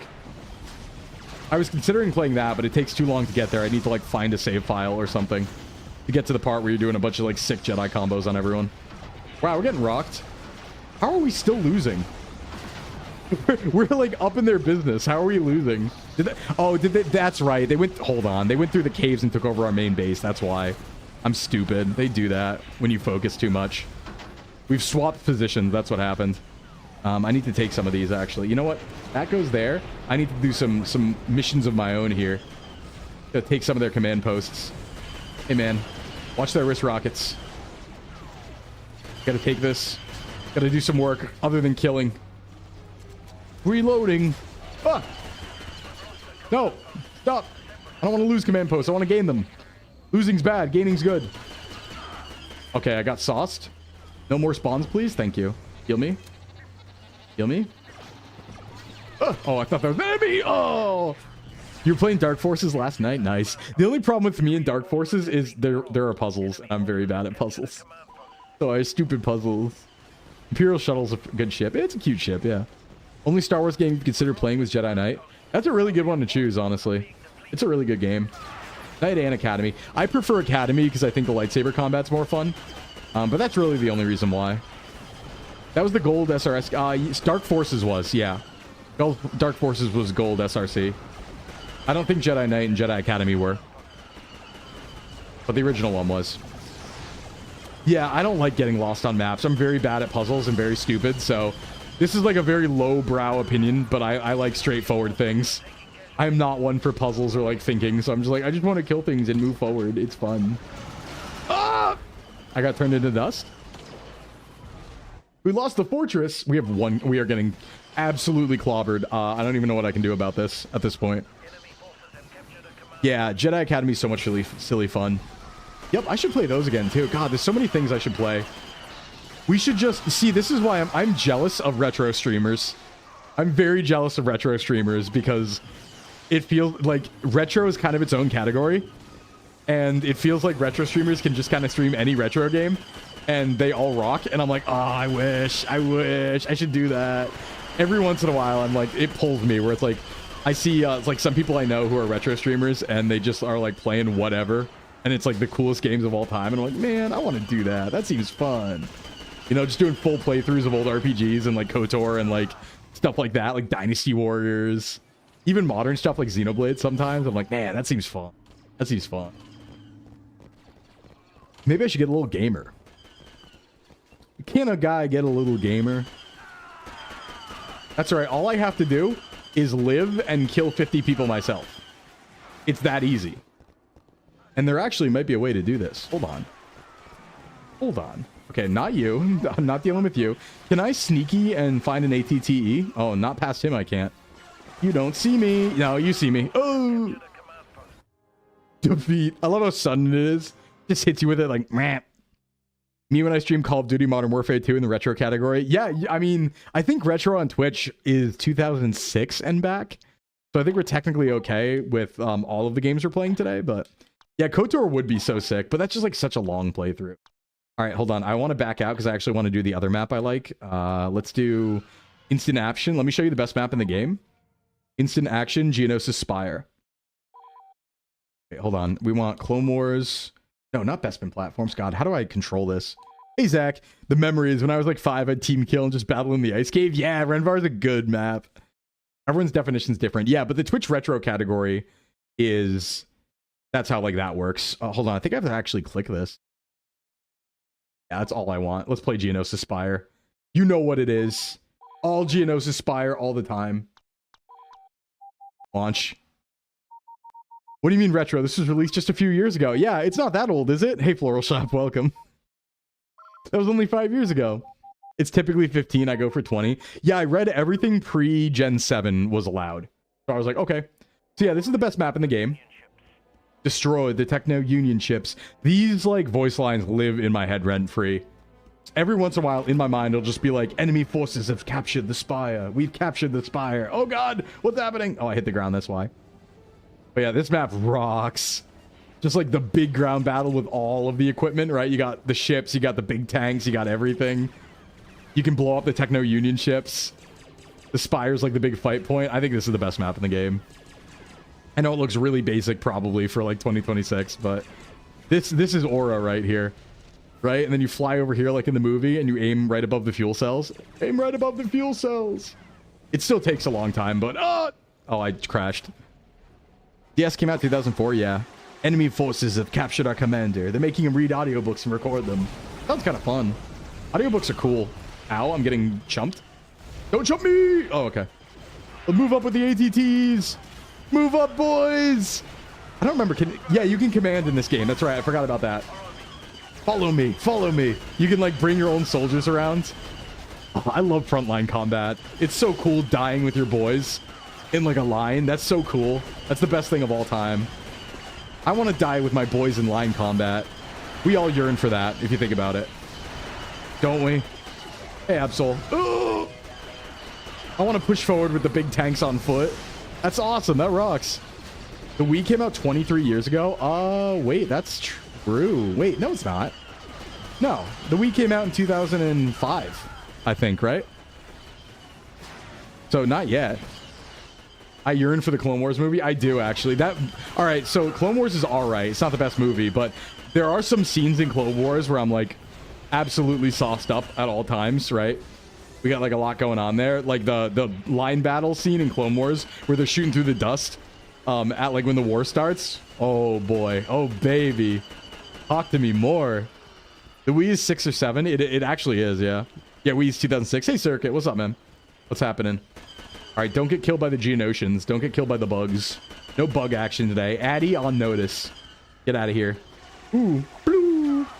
Oh, that was a clean grenade. Almost 20 years old for Wii Sports. Yeah. Good. How about you? Doing good. Just doing some old Star Wars stuff. We're allowing myself to hyperfixate for one day on my other hyperfixation that's not Pokemon. Because it's Star Wars Day yesterday. So we're like, yeah, all right. We're doing this. Did I just swap teams immediately? Oh my god, I didn't know I could do that. Hey, we're kind of doing bad.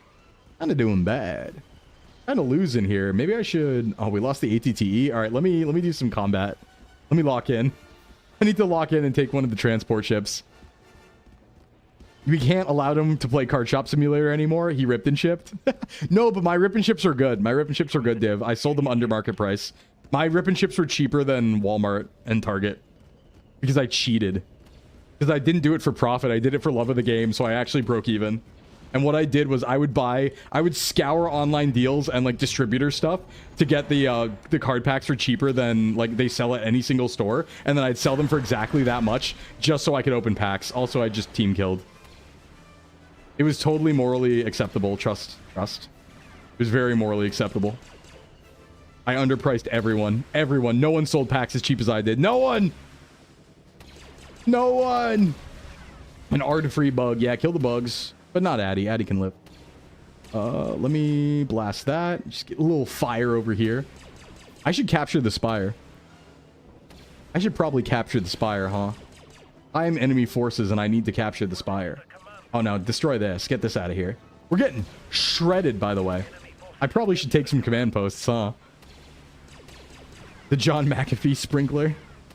Oh.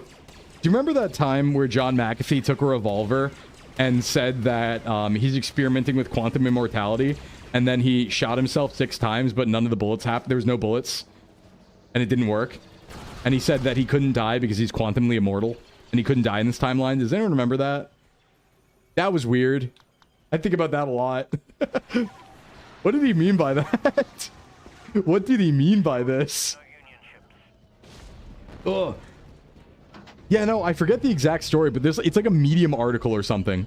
John Madden. It was like a Medium article, and like it's a writer writing about interviewing John McAfee. And he's like, yeah, I went to John McAfee's place, and he pulled out a revolver with one bullet in the chamber, and he spun it and shot it 6 times, and the bullet just didn't come out. And then John McAfee looked at him and said, actually, I've been experimenting with quantum immortality. I can't die in this timeline. And I'm like, hey, what was that about, man? That was weird. Yeah, as far as we know, he died, but maybe he's quantumly immortal. Maybe he didn't die. Maybe that never happened. Boom. I just think that's strange. I think we should maybe look into that part. That was really interesting. I think that was interesting. Maybe we should look into it. Do I come back from this ever? I don't have like any command posts. I need to just push ground. We're getting absolutely shredded though. Oh, wow. Okay, they got me at spawn here. We got me at spawn. It's not looking great, chat. It's not looking great. I let it get too bad while I was playing around in the sky here. It's not looking hot, boys. Oh. We gotta push into this. It's the only way. I mean, it's too late now, probably. Hey, Sentry. Saw your poutine post and was wondering whether you'd ever heard of New York fries. I don't think I have. I don't go to New York too often. But it is messed up. Like, so what I was talking about on Twitter is like, isn't it weird that poutine's a Canadian food? It's literally French fries, cheese curds, and gravy. Like, how is that not something we came up with as Americans? That is 100% American food, right? Like, spiritually. You know what I mean? Hey, Davidia, welcome. What's up, Raiders? Sklim, any good snacks lately? No, I had Pop-Tarts earlier. That was a mistake. So I've had bad snacks. But welcome in, Raiders. What's going on, Davidia? How you doing? My name is Sclimbo from Socks Agency, for those who don't know me. Certified self-improvement VTuber. Today is one day after Star Wars Day, and we are stimming. We are stimming hard. What are you up to, Davidia? The Canadians did also make Hawaiian pizza, yeah. I love quantum immortality. Everyone's immortal until proven otherwise. True. True. We love males. Yeah. I mean, like, I love males because I am one. Not in that way, but, like, we do love males. Yeah. I'd say so. Mail time. How are you doing? How was your stream, Davidia? What were you up to? What are you up to? Like I said, I'm just getting a late Star Wars Day, Revenge of the 5th in here, because it's another hyperfixation of mine besides Pokemon and fitness. So, yeah, that's what we're up to. We're having a good time. Oh, wait, we can take now? You love males in that way? Damn. That's good. I'm happy. Sklim, happy. Can I sneaky in here? How much do you love a little Sklim on the screen? You know, Sklim, I like Sklims on the screen. I like Sklims in the house. I like Sklims near a mouse. I like Sklims in a book. I like Sklims you can cook. I like all those things. Hey, get this bug out of here. Hey, get this Geonosian out of here. Me and these 18 remaining clones will defend with our lives. We're taking this. Let's see who wins now. This is our command post. That's right. There's few of us left, but it's not over, my friend. Okay, now it's over. Ooh. We are Sklimming. It's Sklim time after all. It really... Oh, I can't deal with that. Don't have a way to deal with that. Living rent-free? I really am. I'm always rent-free. I wish I could live rent-free. Then I would be able to buy more food. That would be good. That'd be good.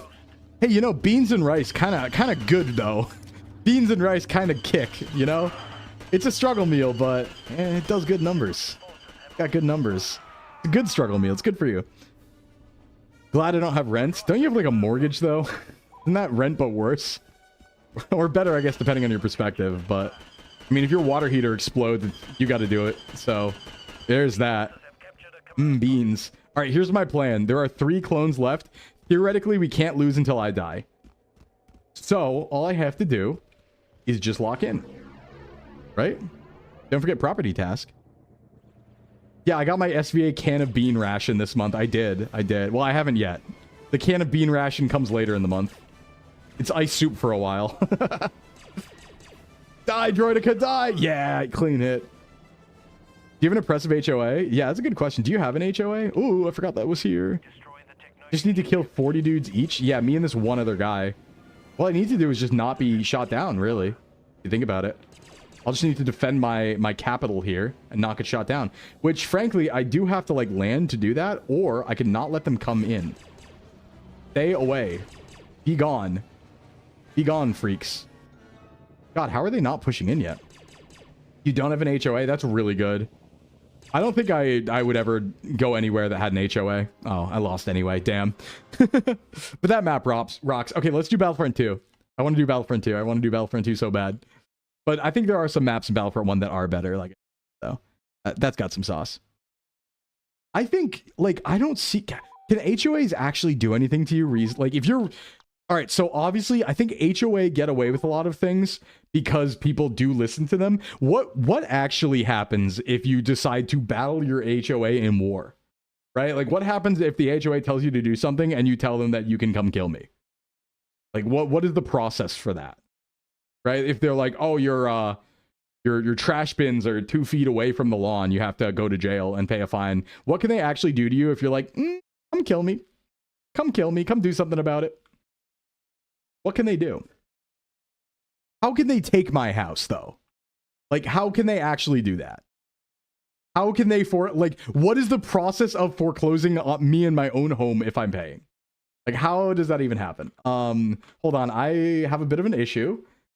For some reason, this game right now is not letting me minimize, so I can't actually get to OBS to activate it. This game, I know it's not great on PC. Oh, God. Oh! There we go. Okay, let's see if we can make this work. It didn't like that at all. It really didn't like that. Now my mouse isn't working. Oh my god. Okay, hold on. Battlefront. Where's Battlefront 2? Did it crash? Hold on, I'm working on this, guys. I'm trying. I'm trying here. I don't think it likes this very much. It doesn't like Battlefront 2. Why is that? Weird. I love 2005 video games. Me too, Alessa. When you sat on to having a house, you're entering a legally binding contract related to how the HOA basically owns you. Yeah, why would you ever do that? That doesn't even make sense. All the good land has HOAs, but that doesn't even make sense. Like, why? Why? Why do they have that power? Who gave them that power? All right, let me try and load into the game first. Maybe that'll change something. Bum, bum, bum, bum. I probably fix this in video options, I imagine. Okay, we are at 1080. We are at high everything. We're at quality custom. Is there like a full screen? Maybe. And that's why this is happening? Checked. In a lot of places, HOA handle a lot of upkeep for the area. Oh, local government stuff? Yeah. That would do it. I'm a little worried that I can't play Battlefront 2. Doesn't seem to be... Oh, there it is. There it is. Found it. Found it. I'm going to need to rely on you guys to tell me if the audio is... Why is it a small... What? This is weird. It's doing like really funky things to my computer right now. Okay, why is it small? It's at 1080p. What's going on? Hey. What? Why is it shaped like that if it's 1920 by 1080? What's going on? Why does it look like that? Does it change when I go full screen? Okay, hold on. I need to do something here. OBS needs to go on my other monitor. Hold on, chat. Stand by. Not going to be able to monitor. That needs to go over here. And Battlefront 2 is breaking my setup. Check that. Funny, I tested it beforehand too, as I always do. I work with OBS.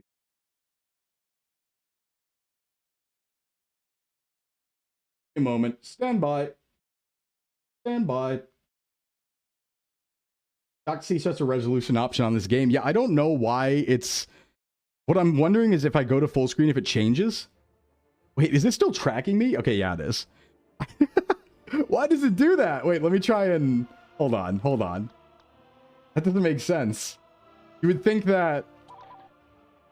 It's my normal game capture. Why is it not in 1080 even though it is? Right? Because we're on 1080, we accept. It looks like 1080, but on the OBS, it's very much not. Okay, that's fine, though. We'll just not play it in real 1080. I have a strategy. That little box is now the game. That's how we're playing. You can see, right? That's good enough? Good. Okay. Let's play. Let's play. Very good. You can see the game. It's working. Okay, let's go space. Let's see. We want Galactic Conquest. Yeah, it works. 1080 used to be different. I don't think that's true. I don't think that's true, actually. I think that's not correct. I need to check audio level. Man, maybe I do need 3 monitors. I never thought I did, but starting to feel like it sometimes. All right, let's do some space really quick, because I think, like, that's the big thing about this game is the space, right? I don't know. Are there any good maps that are, like, the good underground maps? Oh, now my chat went away. There we go. Okay. I should get 3 monitor gang going. I really should. I don't remember, like, what are the good maps on this one? Because if I go instant action, it should show them all, right? What stuck out to me? Space is always fun, like Space Hoth, Clone Wars. Let's do Space Hoth. Hoth is sick, yeah. Oh, Hoth is good in this one. That's right, that's right. Conquest. Vertical side monitor, just got chat and OBS. Yeah, pretty much. Pretty much. Sheik is cool. I forget what... Oh, yeah, because Sheik Ground, because it's the one from the movie. Yeah, that is pretty cool, actually. That is pretty cool. Let's do Space Kashyyyk. And then we would just want Assault. Add map, Space Kashyyyk. And then let's do our other thing, of course, which is we need Tatooine. Where's Tatooine? Oh, is it hiding down here? Ooh. Tatooine.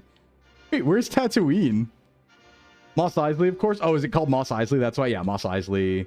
It's Mos Eisley Assault, right? Yeah. Mos Eisley Assault. Does Clone Wars or Galactic Civil War matter for that? Or do I just have to select Mos Eisley Assault? I think that's all I have to do. Oh, it doesn't like that. Maybe it does have to be Galactic Civil War. Yeah, it does. Okay, cool. Launch.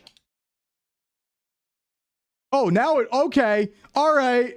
Now it works. Just not in the menu. I get it. So the menu was also... There we go. All right. Yep. Funny. Funny. You like Naboo? Very funny. Most of ours the Clone Wars Air Assault map. Yeah, it is. We go Republic always because we're cool. Let's go Clone Pilot. Gotta have to use like my controller as a mouse here. All hands to battle stations. All hands to battle station. Oh, wait, we have to play this without a controller? Okay, hold on. Lock in. I didn't realize. This isn't working well? What's... Oh, no. Wait, this isn't working well. Controller, are you... No? Okay. Well, it sort of works. You picked up a vulture. You always get lost. I must... Oh, my God. Controller, please! Please, mouse! Why aren't you working? I think the game's broken, everyone. I think it's broken. Ah! Why isn't my mouse not working? Wait, hold on. I'm not touching my mouse. I'm not touching my mouse right now. I have no idea what's happening. What happened? Do I have to like... Hold on. That's weird. The mouse is like... being funky here. What? It only works a little bit. Look at this. The mouse only works a bit, like in chunks. It's like not smooth. What's happening? Hold on. Let me try to swap to... I have Wi-Fi connection set up for my mouse. Let me try and swap to that. I do have a controller plugged in. Do you think that's why? But the controller doesn't even work. Let me try and unplug my controller. Hold on. Let me try and do that. That might do it. That probably will do it. Hopefully this doesn't do anything else. Okay, controller's unplugged. Where is my mouse now? Okay, that works, but that's on my keypad. Oh, right, and then I put this here. I know their frigate's been destroyed. I'm working on it. Mouse, come here. There. Finally. Okay, we're good. Whew. Bomber incoming. Repeat, bomber incoming. No, we got it. We're fine. Everything's fine. I just need to remember to sprint. All right, let's go. We're good. Oh, it's still... I forgot it was inverted, though. And I think Q's my lock on, right? Yeah. Yeah, yeah. Get out of here, shields. I like attacking the shields of the ship manually. It's really cute. It's really fun. Woo. But yeah, space was incredible. Space was such a good idea. You know, that's why, like, it's so sad we didn't have Battlefront 3, because, like, Battlefront 3 space would have been so sick. I do know there's some good stuff in, like, EA Battlefront, though, for space. Ooh, it's really hard to control with mouse. Oh, my God. This is way harder than on controller here. I mean, you should probably, like, have a flight stick at this point, but I don't even think they support that. But they got the good music, though. Yeah. Did you play Star Wars Galaxies? I didn't, no.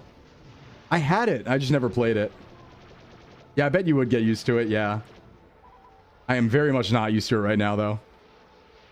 The flight in that... Wait, it has flight? I didn't realize it had a good flight. Huh. Oh! Their shields have been disabled. Yeah, grip that joystick. I am. I'm gripping it. I got gripular. Gripular capacity. This is not a drill. Huh. Ah, I love the crosstalk so much. It's so nice. Did we pull up their second frigate? I forget if they have 2 on this map. No, we need to attack. Here. What? Yeah, take it. Take it. Take it. Take it. There we go. Warp to light speed gave it flying combat. That's so cool. Yeah, Star Wars Galaxies was the really old one.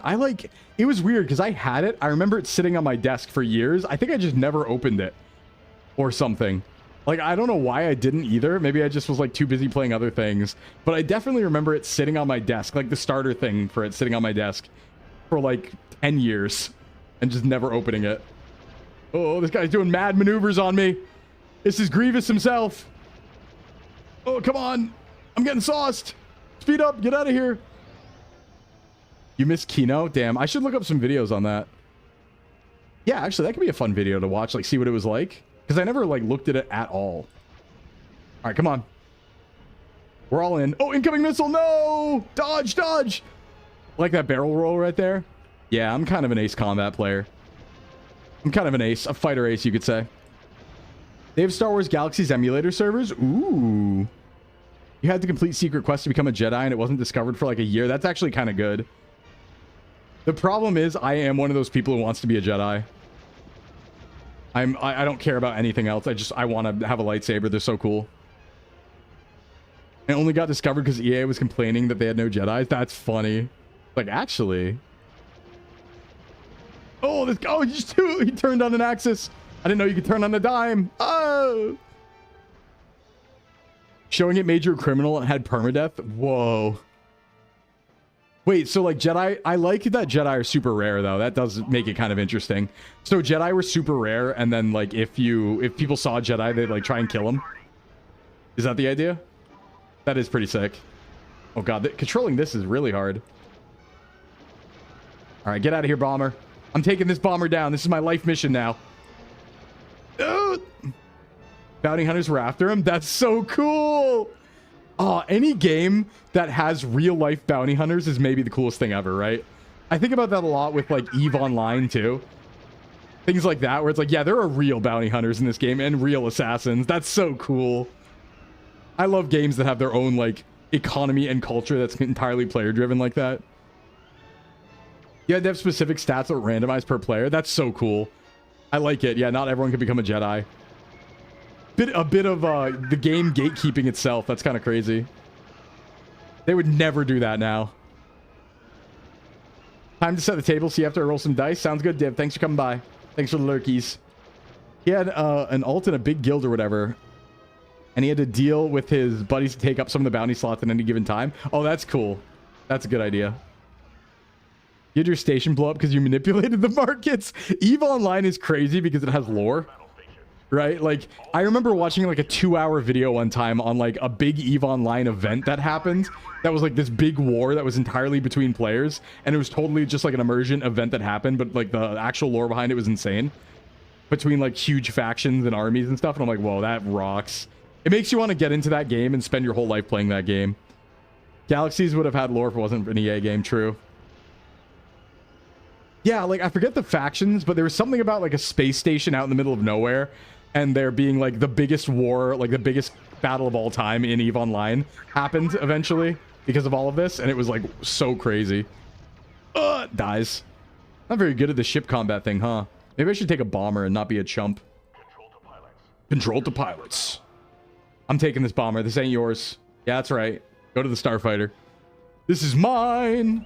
All right, time to bomb.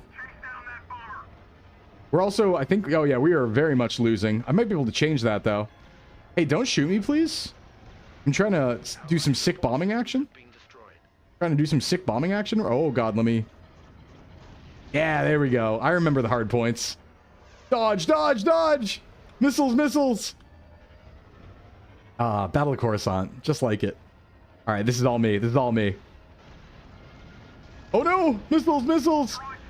Woo! Played it for a while because I love the player economy and businesses and everything. Yeah, hearing about it. It would be fun to get into if I was like old, right? And retired and had infinite time. That's something I'd probably do. Like, I would get really into one game and like make it my life. As meaning, if I was old and retired, I'd probably do that. Where it's like, yep, this is my thing now. This is what I'm doing. This is what life's about. I wake up and this is my primary concern, right? That would be kind of fun. That's what retirement is going to be for. Yeah, that's what I thought. Communication relay down. This is bridge, right? Oh no, it's targeting control. Oh, bomb it, bomb it. We can make it back. I just have to lock in. In college, made free-to-play accounts. High base stats. Sold for 60 per multiple throwaway. Nice. That's awesome. Yeah, they tried to control it and kept escalating. It was a highly contested trade route. There's an attempt to take over between companies. Yeah, wasn't it like the largest battle of all time in EVE Online? And like millions of real-world dollars were lost because people bet on that stuff. That's so cool. All right, I'm going to go for a sideways assault here. No, don't destroy our bridge. We need that to like live and stuff. Go! That's what I thought. Make it equal. Do they have any hard points left? They do. They have one in the front, one in the back-ish. Ooh. Oh, I know the one in the front. Yep, I need to come from the front. No fighters. I haven't picked up anybody. You really expect me to pick up anything? Nah, never happening. I'm Sclimbo. Let's go.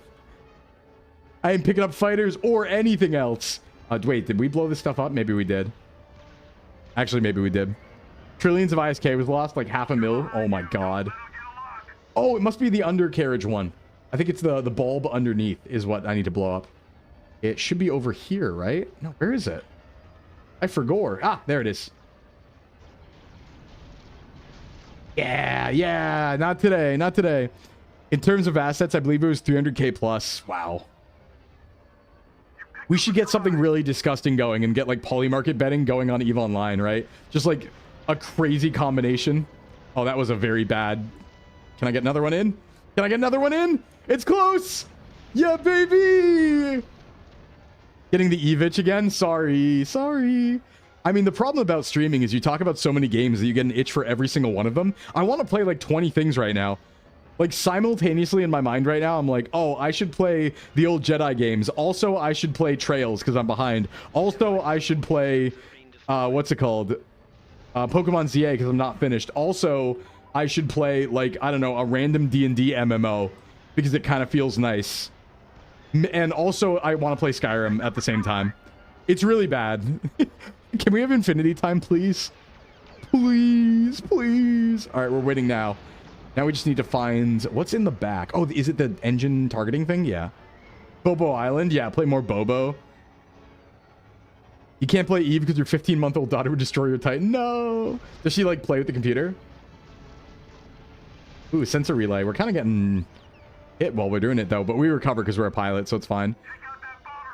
I'm trying. I'm trying. Bring it back around. Ooh, that engine's looking kind of lit. You know what I mean? Wait, is that active? Oh my god, it is. I didn't think that engine was active. It's online. It's operational. All right, bring it back around. Bring it around town. Here we go. Oh, nope. Don't miss. Nice. Yes, yes. Should get a hold of my mouse and keyboard when I'm not at my desk so you stick to RuneScape. Oh, look, another game that I could put on the list of things I want to get involved in. I want to lose my life playing RuneScape. I want to never do anything but play RuneScape. That's my life now. Man, I wish there was like, you know what would be a really good superpower? The ability to pause time, but you can play games. right? Because then you could work for however long you need to. But if you felt like it, you could just pause time and play games for a week. And then come back to life. That would be so cool. And you don't age during it. That would be the best.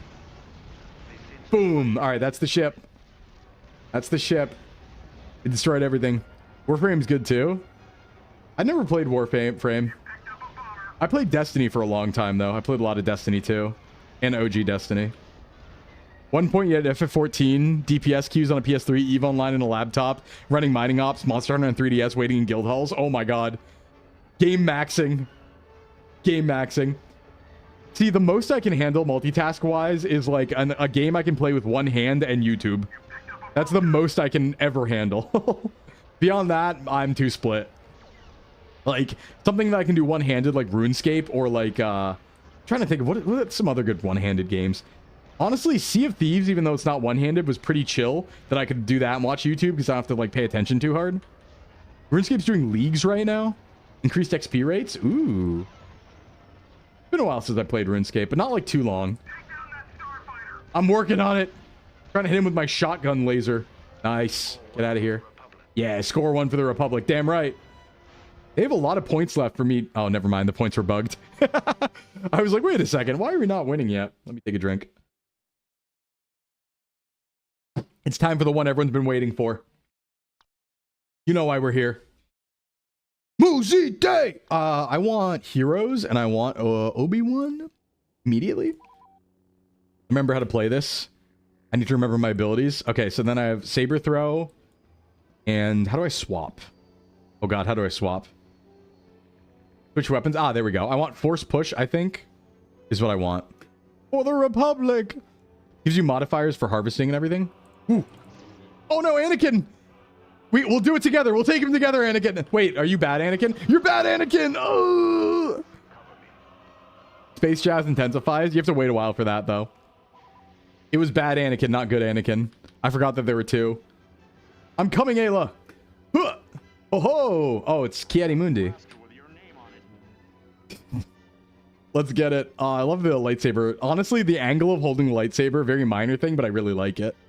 It's just like hanging out the side there. That's like my preferred lightsaber grip when running. Looks really nice. And over here, where are the enemies? They're here somewhere. Really showing your age here? I don't want to hear it, Salvage. I don't want to hear it.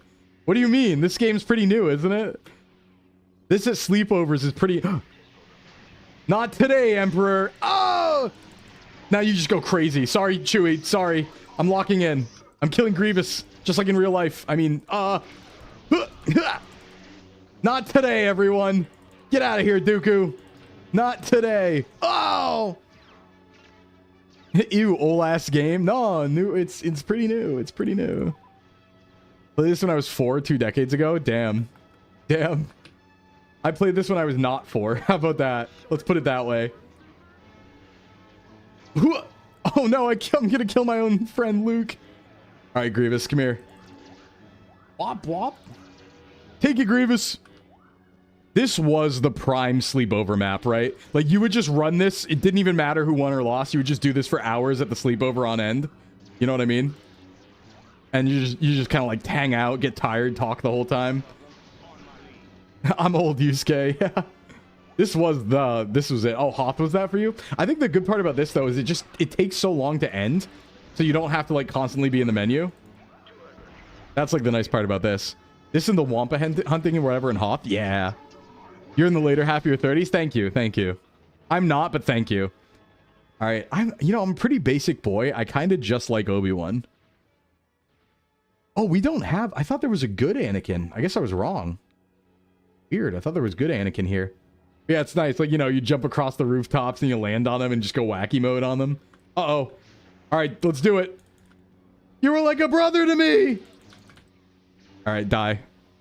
Yeah, Yoda has the push-pull juggle. The only thing that's bad is this camera kind of sucks. Probably makes me sick. Ah! Yoda, help! Yoda, help! All right, die, Emperor. I gotta back out. That's too many of them. There's too many of them. Oh, who's going ham? Yoda, get him! I'll join you, Master. Oh god, I killed Mace. Sorry, Mace, you got caught up in that. Hey, Dooku. What's up, Dooku?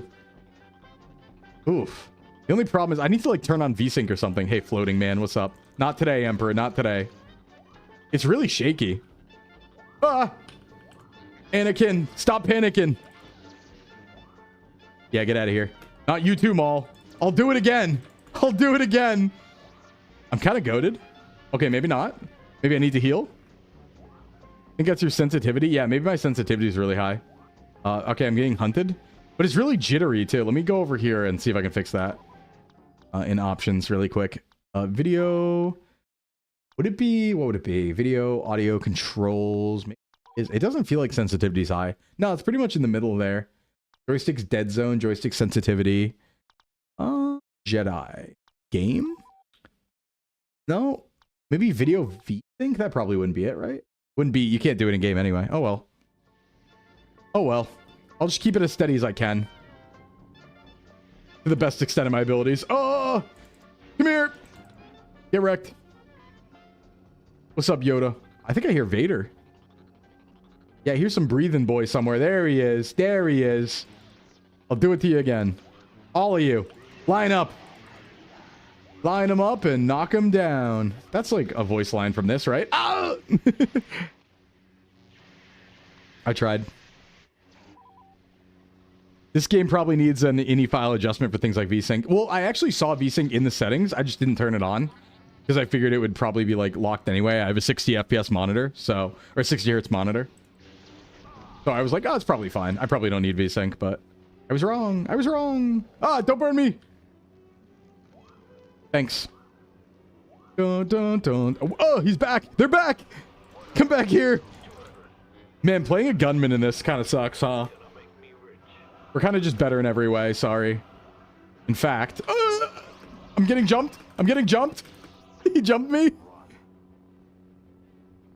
Let me try playing a gun character. I don't know if they're like good at all. Let me try playing Han. All right, what does Han have? Han has, what is that? Oh, shit. Die, die. All right, Han has detonators. That's what he has. For games, I just want a living space run by players. That's why I love Dot Hat and Lock Horizon. Yeah, that's a good point. Those games are rock. All right, we have the fusion cutter. We have the defense increase, and we just have the gun. Yeah, you do have way less aura. Let's see if Vader can deal with me. Take this. Okay, I'm missing. I'm missing. I'm missing. He's going to cut me in half. I'm in first person. He's cutting me in half. Ayla, help! Ugh! Hi, Grievous. I wonder if Ayla's busted. Boarding Blaster, Mace, Force Push. Yeah, everyone's kind of the same. Ayla gets 2 sabers, though. I wonder if that's just good. I wonder if that's... Oh, my God. That sounds different here. Hey, what's up, Kita? What's going on? Make Log Horizon a real MMO. Please do. A raid from a dear friend. Oh, thank you. Welcome in, Raiders. My name is Sclimbo from Sock's VTubing Agency. Certified self-improvement VTuber. What's going on? We're playing Star Wars Day a little late. Yesterday was Star Wars Day, but we're calling today Revenge of the 5th. Welcome in, everybody. How are you doing? How was your stream? What were you up to? Thanks for coming by. If you got a raid and run, feel free. If not, we are playing a variety of old Star Wars games to kind of get the vibes going because it's my other hyperfixation. Revenge of the 5th, baby! Yeah, we love to see it. We love to see it. Silk Song, Inches from the End? Damn. You know, I've never played either of them. I haven't played Silk Song or what's it called? Oh my God, I'm forgetting the name of the game right now. The other one. Yeah, the first one. I haven't played either.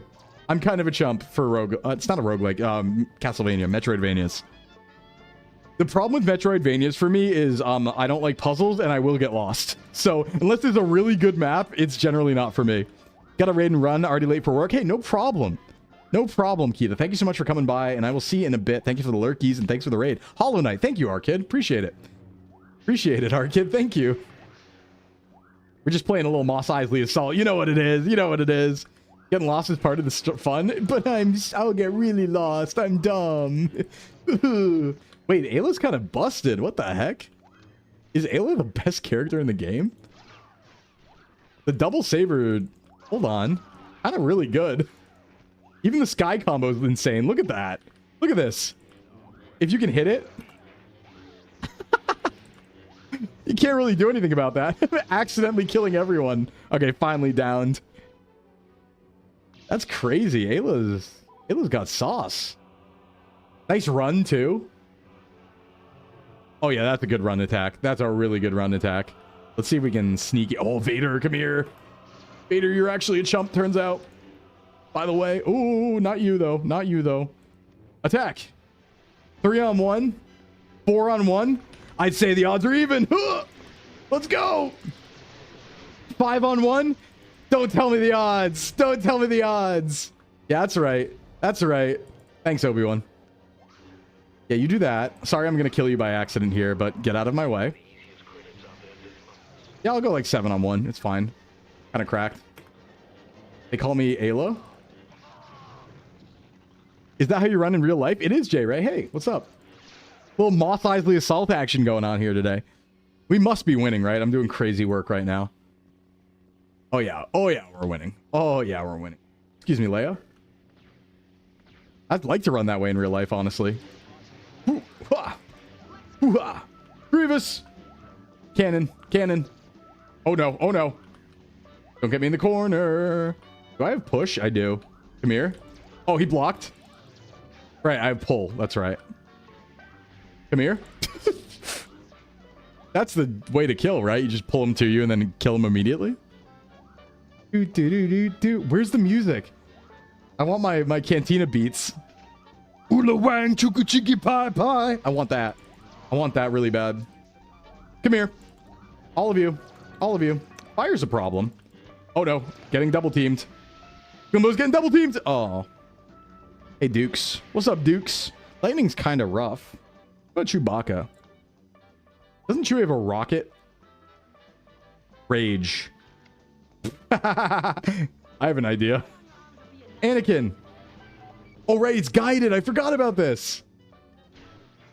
Get wrecked. I forgot about the guided rocket. Maybe Chewie's good too, actually. I mean, I'm sure they're all pretty good, but there's just no way to escape if they get all up in you, you know? The band lives rent-free in your mind, yeah. Well, and you can't forget about the Jizz Band. You can't forget about the hit Jizz Band. Right? Can't forget about them. I forget the name of the people in the Jizz Band, but it was a formative experience. Do you remember the Bith Jizz Band? Getting some good sleepover nostalgia? Yeah, yeah. This isn't a joke, by the way, they call it that. In Star Wars, there's the form of music that's like jazz, but it's called jizz music. And that's what the Bith play in the Mos Eisley Cantina. You don't remember that? Yeah, you can look it up. That's on the Star Wars wiki. That's not a bit. It's real. It's real! Don't kill me, Maul. Wow, dealing with this is kind of a problem. Yeah, I forget what the Bith Band is called. But you can't make this up. Yeah, well, Star Wars gets the Glup Shido, like, reputation for a reason, right? Like, it is just like that all the time. That is how it is. You know what? I'm gonna have to try this. Oh, dear. Oh, no, I can't guide it down. Guided rocket's hard. I want to get good at that, though. Let's go! Oh, God, hi. No, that's Luke. That's enemy. That's enemy. Kill, kill. Why are their numbers resetting? How do you win this? I don't remember how to win this. Oh, this is one of the songs, but it's not the main one.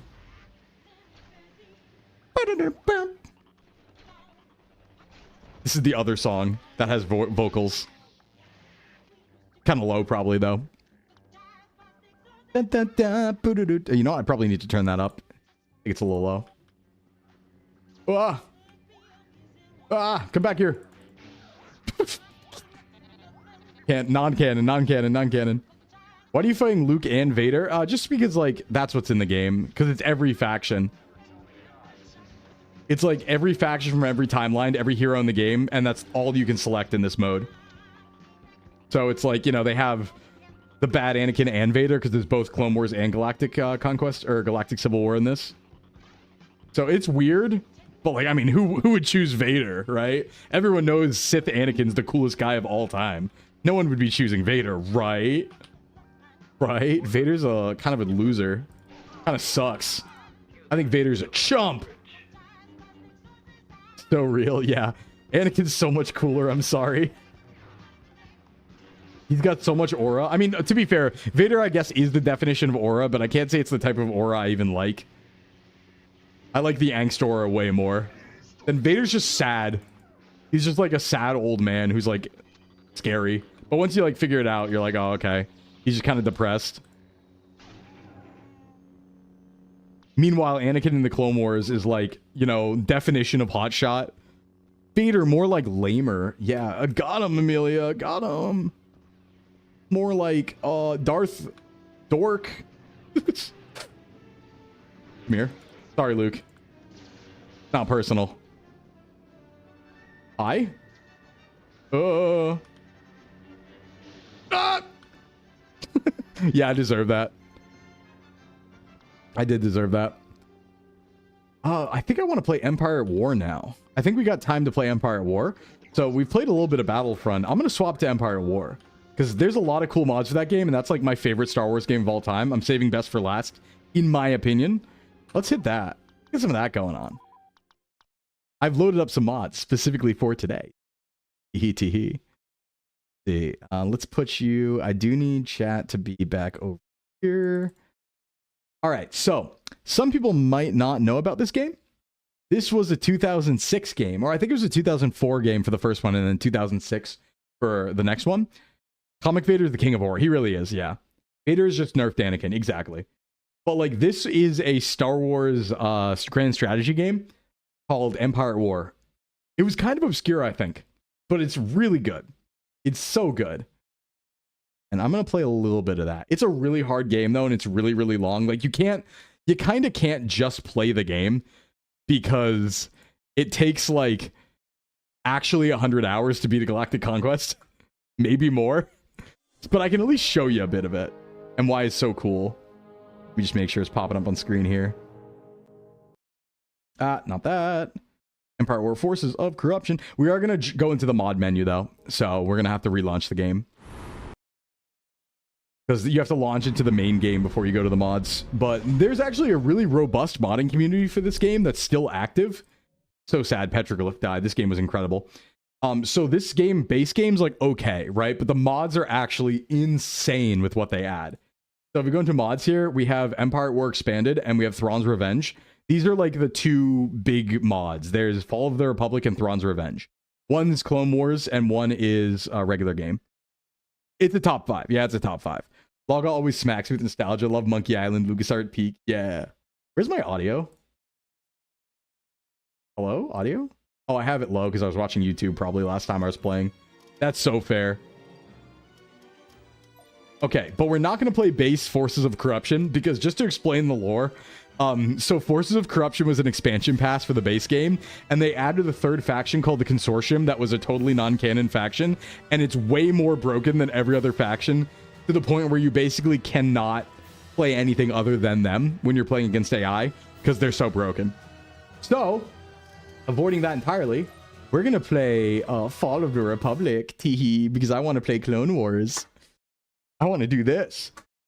But yeah, it's a cool game. There's a space portion and a ground portion for like each planet, right? So a lot like Battlefront 2, except it's a strategy game. So you can't control the units like, you know, in like an action game. But you control them like a strategy game. Oh, I might need to re-put it on screen because it might be a different executable now. Hold on. This is... Oh god, what would this even... Did it just crash? Is it still Forces of Corruption or is it something else I want? Hold on. I need this to show up. I hear it.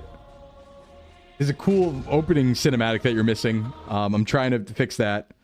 Unfortunately. Oh, no, you saw it. There it is. There it is. Yeah, this is all fan-made, by the way. None of this is official. They've like put like a decade of work into this thing. It's really cool. It's also way too loud. Hold on. For that a tad. Why is it so loud all of a sudden? Okay, there we go. So yeah, this game, there's a lot. This is a very overwhelming game, in my opinion. Audio's okay. Now it's low again. I think it might have just been the opening. Okay, hold on. A lot of futzing we got to do here. That's modded old games for you, though. Okay, that should be good. And then we can adjust, I think, from... So yeah, so they have a lot of stuff in this game, but it's really cool because they do like an eras thing. depending on where you're at. So as you can see, this is from the Clone Wars. That's the, I forget what it was called. It's the super invincible separatist dreadnought. And if you were to play Thrawn's Revenge, they go all the way up to before Yuzong Vong. So they have like, you know, Empire of the Hands. They have like the, what is it called? It's like Zinji's Empire. They have all the different Imperial Remnant factions as like playable factions with all their unique vessels and stuff. But what you generally do in this is like there is historical battles, but you go Galactic Conquest every time. And then it shows you like all the expanded things you can do, right? So you can do the historical conflicts, which actually follow the plot of like Clone Wars, right? So you have like Dirge Lance, you have Hunt for the Malevolence, you got Foiros, you got Outer Rim Sieges. And then you could just do the progressive era known galaxy, which a planet's 125, right? So as you can imagine, this is it chugs on even good PCs.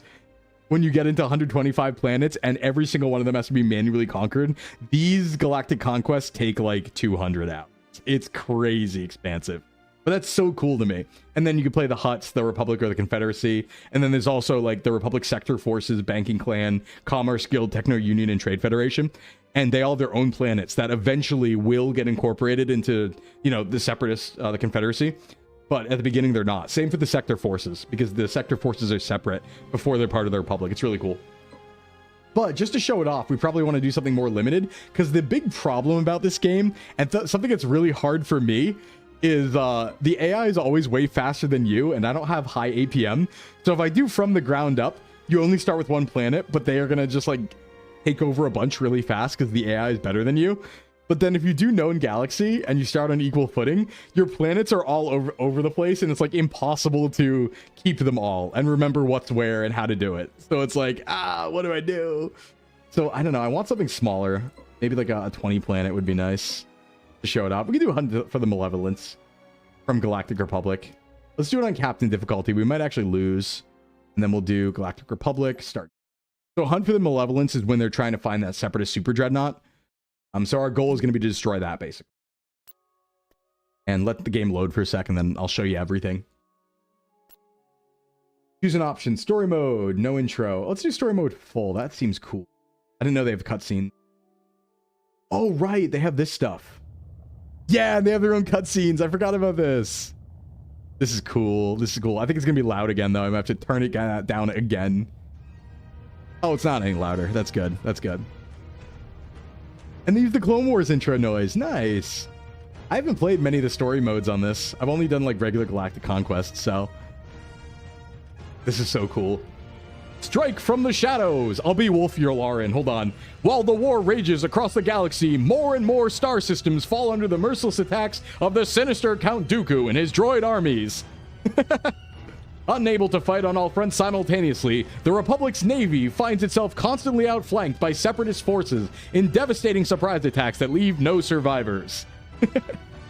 Yeah, we get it. Rumors spread of a mysterious new weapon controlled by General Grievous. Sensing great danger, the Jedi Council sends Master Plo Koon to hunt down the menace before it strikes again.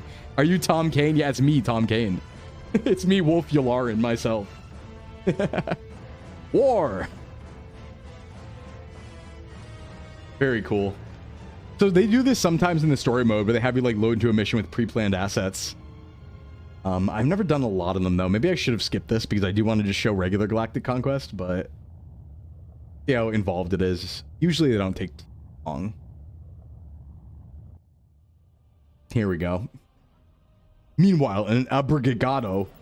Yeah, there we go. That's a fleet right there. We love to see it. My beautiful Venators. Ooh! Oh, they have audio too. That's so nice. Oh, right. I remember the scene from Clone Wars. They just recreated it in-game. What should we do? Jam their transmissions. That's pretty cool. That's pretty cool. I think it wise to report our position before we attack. Can I skip this? Yeah. Okay, what's the attack the Malevolence? Withstand the enemy attacks. Get them, boys. So yeah, this is the general, like, space. Oh my god. Read that. So this is like space battles, right? I'm going flank. Oh my god, they instantly blew us up. Instantly kicked our ass. We did not survive. I think that's part of the plot, though. Rescue Plo Koon. Oh god. Force is my ally. Wait, how do we do this? What's the plan? The Force will be my guide. You know what? I think it's a mistake to do story mode. Sorry, let me back out. I'm getting indecisive here, but I do want to do normal Galactic Conquest. I don't actually want to do the plot. I think it's less. Let me just load it up again here. Galactic Republic, Captain, start game. This time I'll skip story. I just want general. Do it myself. All right, let's see. Sandbox mode. Good. Okay.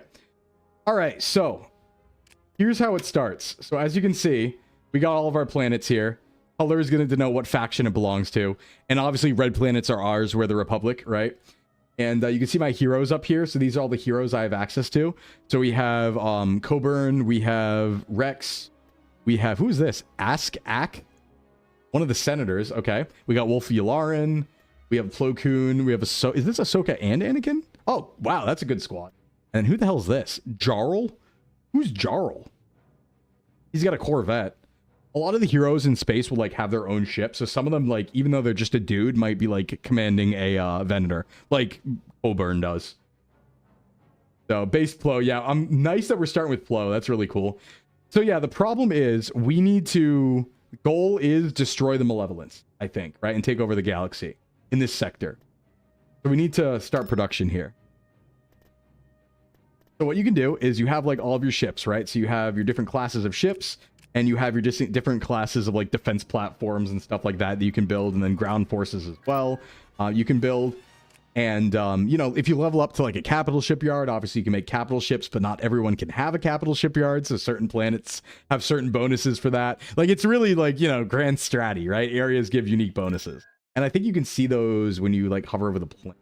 So like big in here is a trade hub, so you get twice the income from trade ports. It's a heavy frigate shipyard. So we should be able to build, I think that allows acclimators, but not vendors, I believe. Or is that vendors also? I think vendors are like technically heavy frigates. Weird how they do that. Me like big ship. Yeah, me also like big ship. Let me find my capital shipyard, because usually you start with one. Bormus? Oh, I'm Bormison. Thambra. Is it just Naboo? Oh, is it? Naboo looks like it can have one, though. Or am I wrong? What is this? Primary starbase, secondary defense. This is a great game. It's also pretty cheap on Steam because it's so old. You want the Empire War Gold pack on Steam is what you're looking for. And it's community workshop stuff, so you don't even need to do anything to install all this. You just go to the workshop and like bada boom, bada bang. You know what? I don't actually think I have a capital shipyard. Uh-oh. Okay, I need to ration my Venators is what that means. All right, Venators where? Where are my Venators? There's an Acclimator.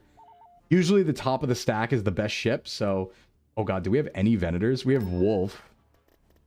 Venator? No, it's an Acclimator. Okay, here is... We got two Venators here, and we have... Yularen has one, for sure. It has the Resolute, and then the Wolf Slayer for Coburn. It's weird that Wolf doesn't have the Wolf Slayer, but it is what it is.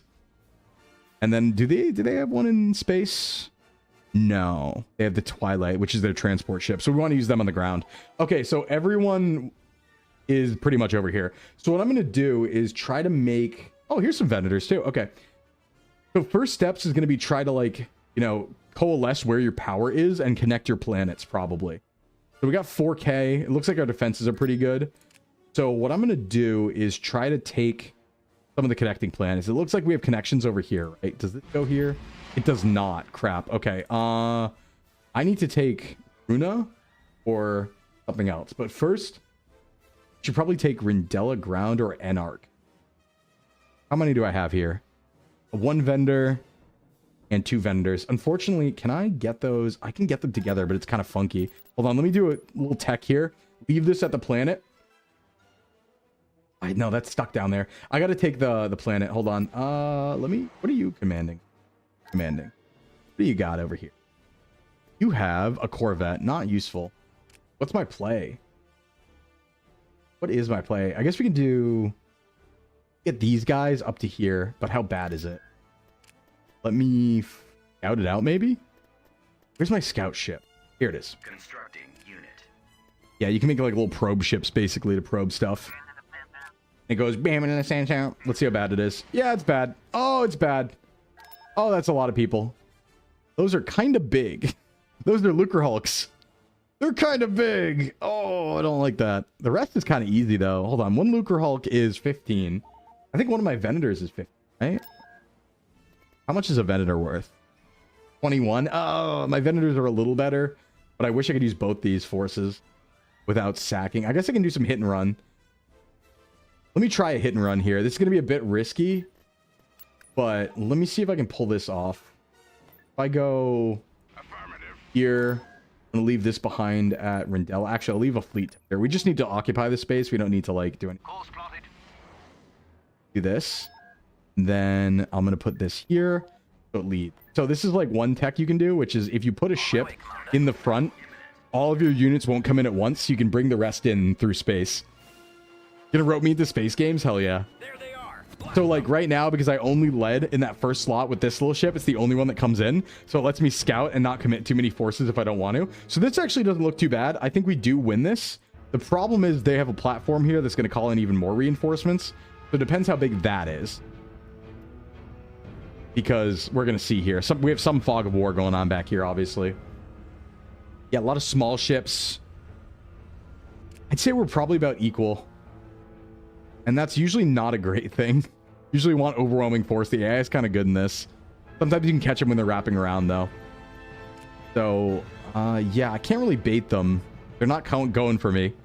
Because usually the best bet is what you can do is you leave this guy here, right? And you bait them out and they'll start going towards it. And then you can hyperspace in your other ships from like the side and catch him from the side. It's really cool.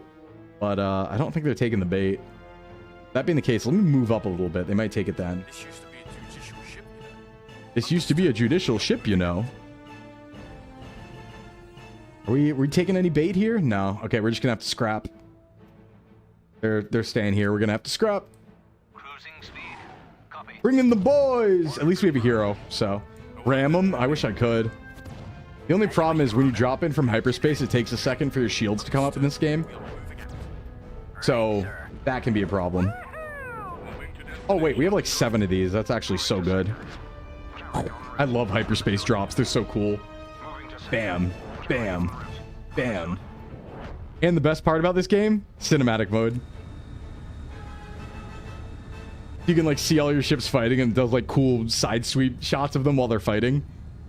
It's really cool. It's really bad at following the fighters though. That's what it's trying to do right there. And then it just like jumps around because the fighters move like crazy. Okay. I think we just send it. This is not going to be a good indicator of like a good battle, but it's gonna be a battle. Because normally you'd like pause and min-max and stuff like that, but I just want to show you because it's cool. But we're just gonna go head first, fleet on fleet. Let's see what happens, right? Attack movement in that direction. The only thing I'm worried about is they have way more fighters than we do, but we have a lot of small ships. I'd like my Venators to be targeted separately to take out the Lucre Hulks. You can zoom and stuff. All right, get him. Best of luck, Commander. Yeah, I'm pretty bad, Commander. I'm pretty bad. But let's go. First salvo. All right, you guys take that. Focus. Get the engines. Venators, go. Best case scenario, they target the Venators. That's kind of what I want, so the rest of the ships can like come in. Move those guys up a little bit. Yeah, they're targeting Venators. We're actually kind of getting sauced. Yeah, focus on them. The Venators are going to have a problem. All fighters... I pressed the wrong button. No.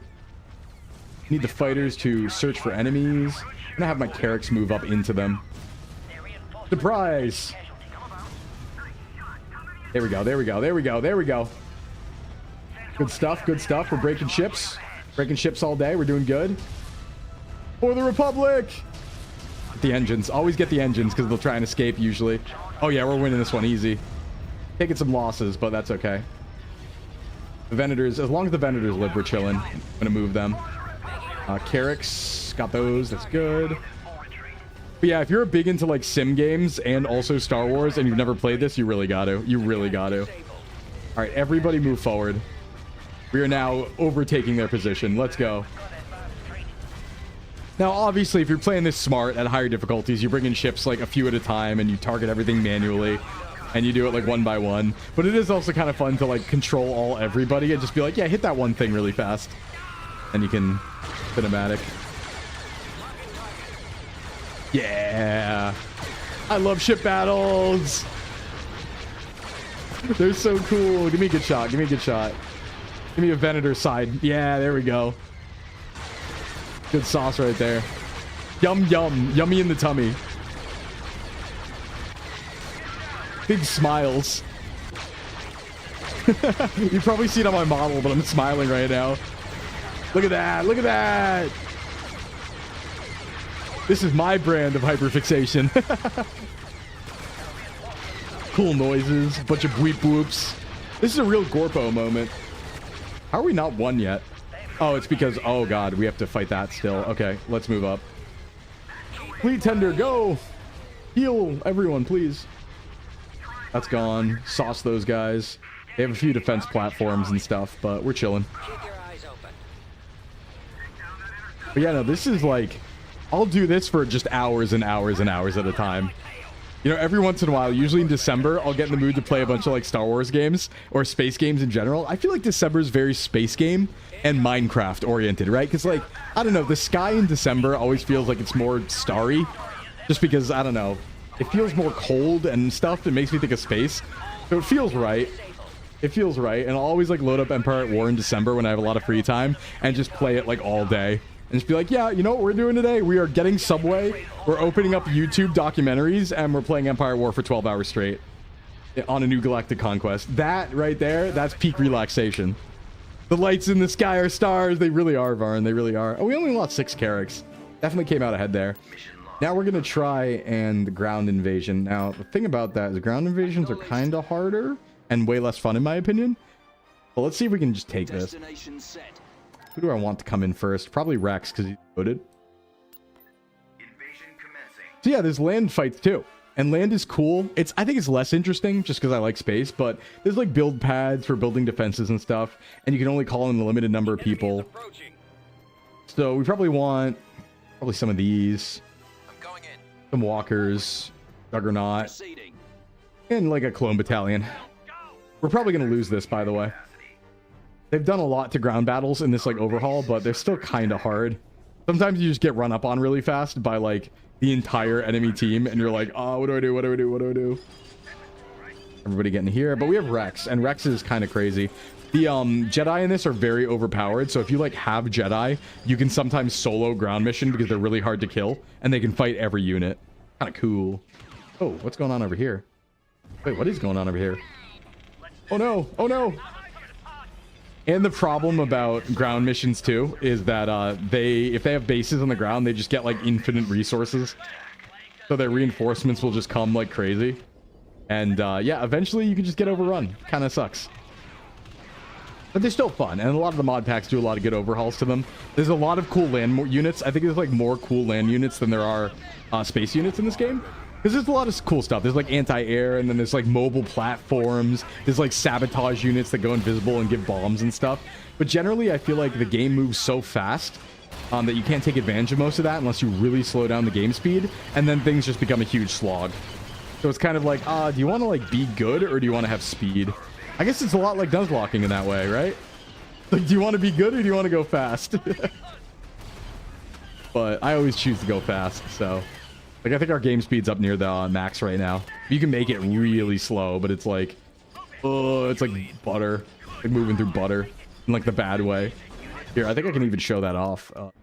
Here? Yeah, look at this. Land space game speed is like down up at max. Watch this. So if we go to low...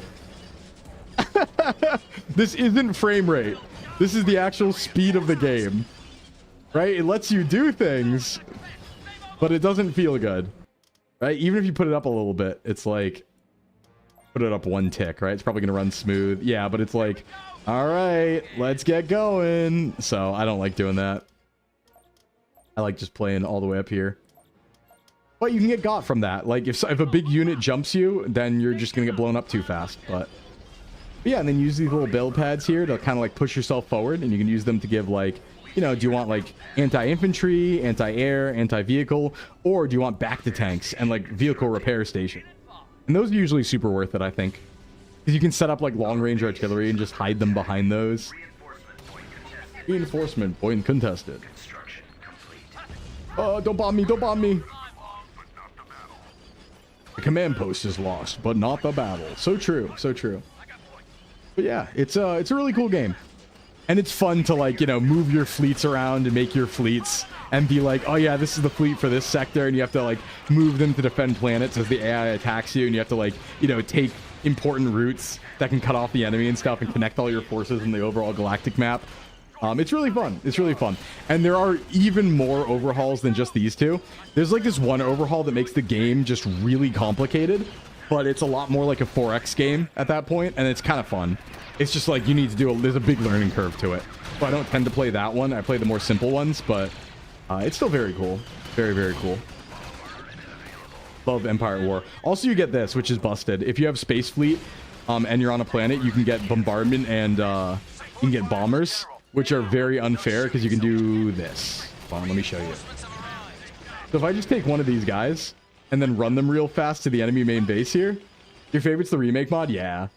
That's like one of the more complicated ones. So if I just take this little guy, it gives me Fog of War, right? And so if I run it to the main base, if it makes it, hold on, can I sprint? Sprint, please. Right? And then it dies. Well, guess what? Now I can select these for orbital bombardment. Teehee. So even though this one little unit dies, now all their stuff dies. It's kind of cheesy. But the nice thing about the units in this game is because, like, those small units come with... Hey, Cyro, what's up? Because those small units come with, like, 5, you don't actually lose the unit if you lose one of the individual units. So it's basically free. It's kind of cheesy, but it's really fun. Yeah, this is kind of like StarCraft Star Wars, but it's more strategy. So it's not like on an individual map, you start and build up everything. There's a grand strategy map, and there's space battle and land battles. It's called Empire at War. It was an old 2006 game. But yeah, you could just cheese it. It's kind of crazy. So cool. But yeah, Cyro, we're playing some old Star Wars games because yesterday was Star Wars Day. But I was nuzlocking, so I didn't have time to. So we're playing it today instead. Teehee. Teehee. Teehee. How you doing today, Cyro? Move up, move up. Yeah, actually an easy win. Easier than I thought. So we do take the planet. No problemo. Probably bomb some more stuff too. Sometimes it's hard to clear a planet though, because it'll have like a few units just running around. You can just run them over though with the big shit. You'd have to like individually. Yeah, there we go. Just run them over. Get out of here. Blast them. I think what I'd really like, and there might be a way to do this, is like been soft launching some VTuber stuff. Yeah, I did see your post. Congrats with that. I'm excited. Finally here, full VTubing. Love to see it. What I would really like though, I think like my number one thing in a game, in like a strategy or Star Wars game, and I think there's like only one game ever that did this, is I would love a game that combines an action game with a strategy game. And the idea would be, you know, you're on a galactic map, right? You do all your strategy stuff, but once you get to the space battle or the land battle, it turns into like Battlefront, right? Where you individually control a unit and have to fight it out yourself with the resources that you committed to the planet in the strategy portion of the game. That would be like my favorite game of all time, I think, because then it's an expression of individual skill, but also overall strategy. If that game existed, that would be my favorite game, I think. And I was trying to finagle a way to do it where I was like, oh, is there a way to do this where you could like somehow play?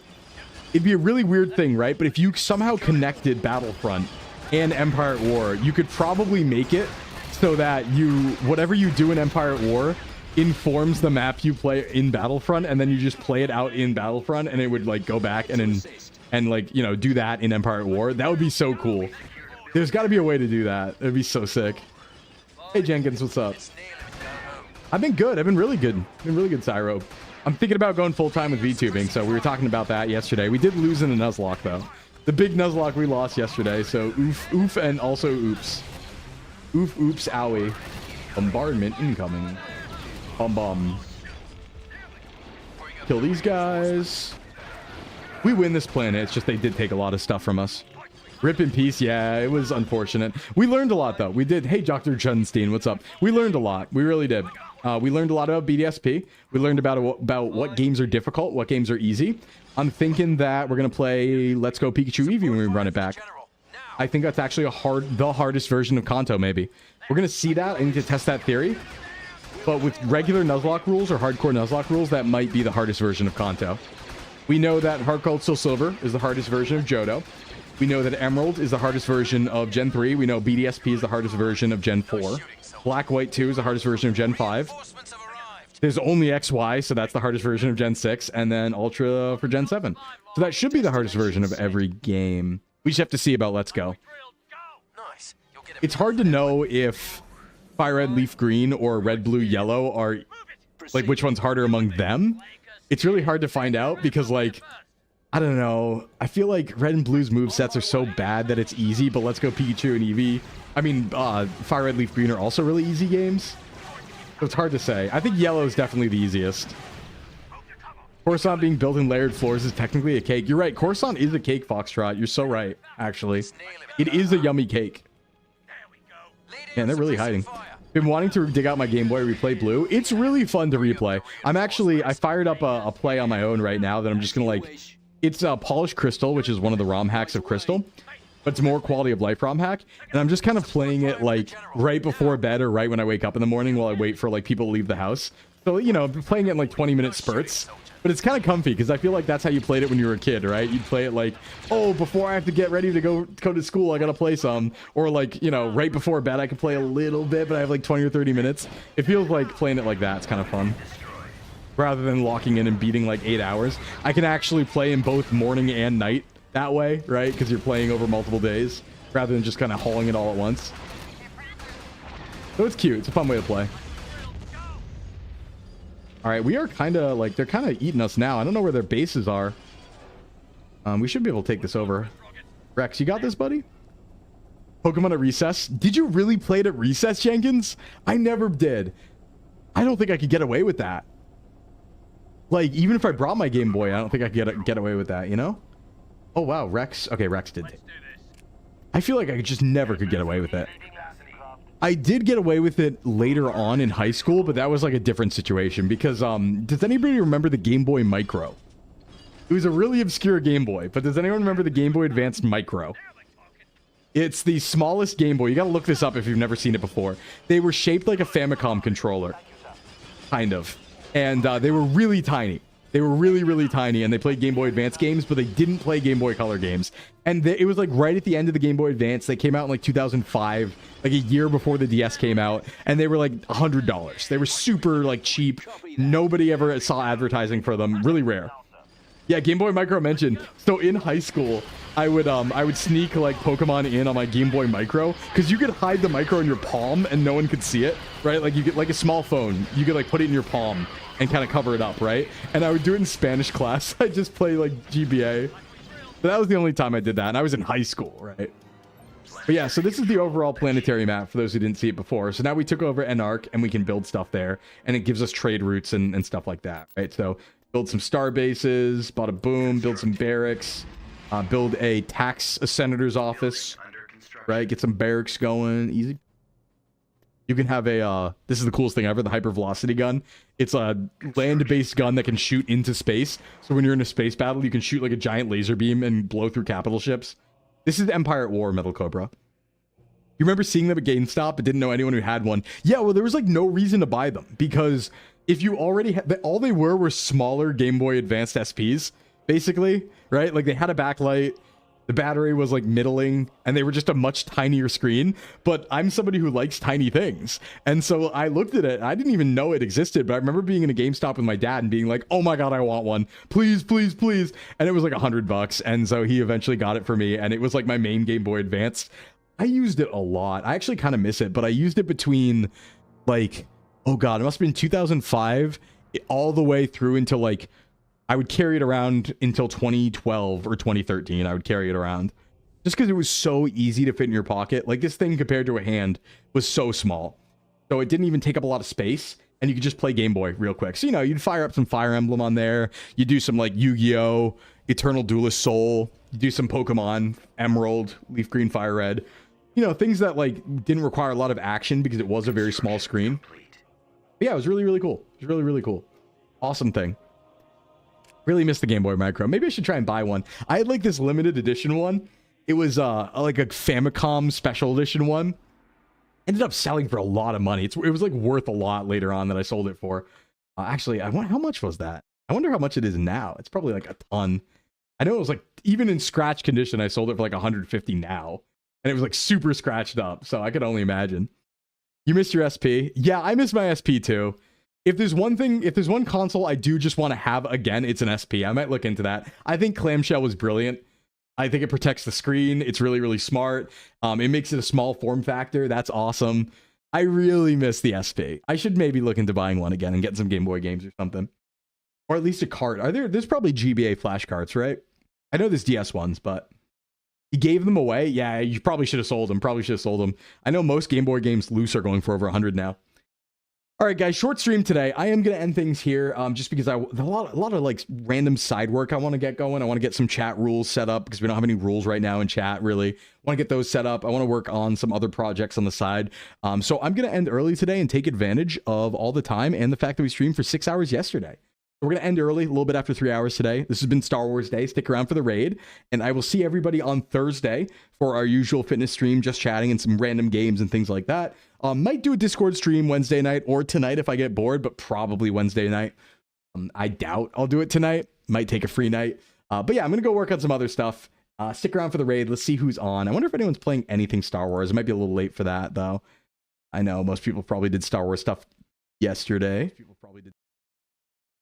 Let's see who doing what. Who doing what? Oh, you know what? Actually, I didn't know Gremlin's on. I thought Gremlin streamed earlier. You know what? This is actually pretty topical. Yeah, let's raid here. This is pretty topical. I hope it's not ending soon. But if it is, oh well. We're going to raid into Gremlin Mai, who is doing a mini review, as in Warhammer minis. Like reviewing Warhammer minis and stuff like that, like the painting jobs on them or something, which I feel like is pretty adjacent to what Star Wars is, I would say. Let's raid over there. Usually I don't get a chance to because I think they stream in the morning. So yeah, let's go over to May. Also, May raided in yesterday, so return the favor. All right, everyone, I will see ya. This is going to be Sclim out. Have a good one. Happy Star Wars Day. Do love the series. I'm going to go watch some Shadow Lord probably. Bye-bye.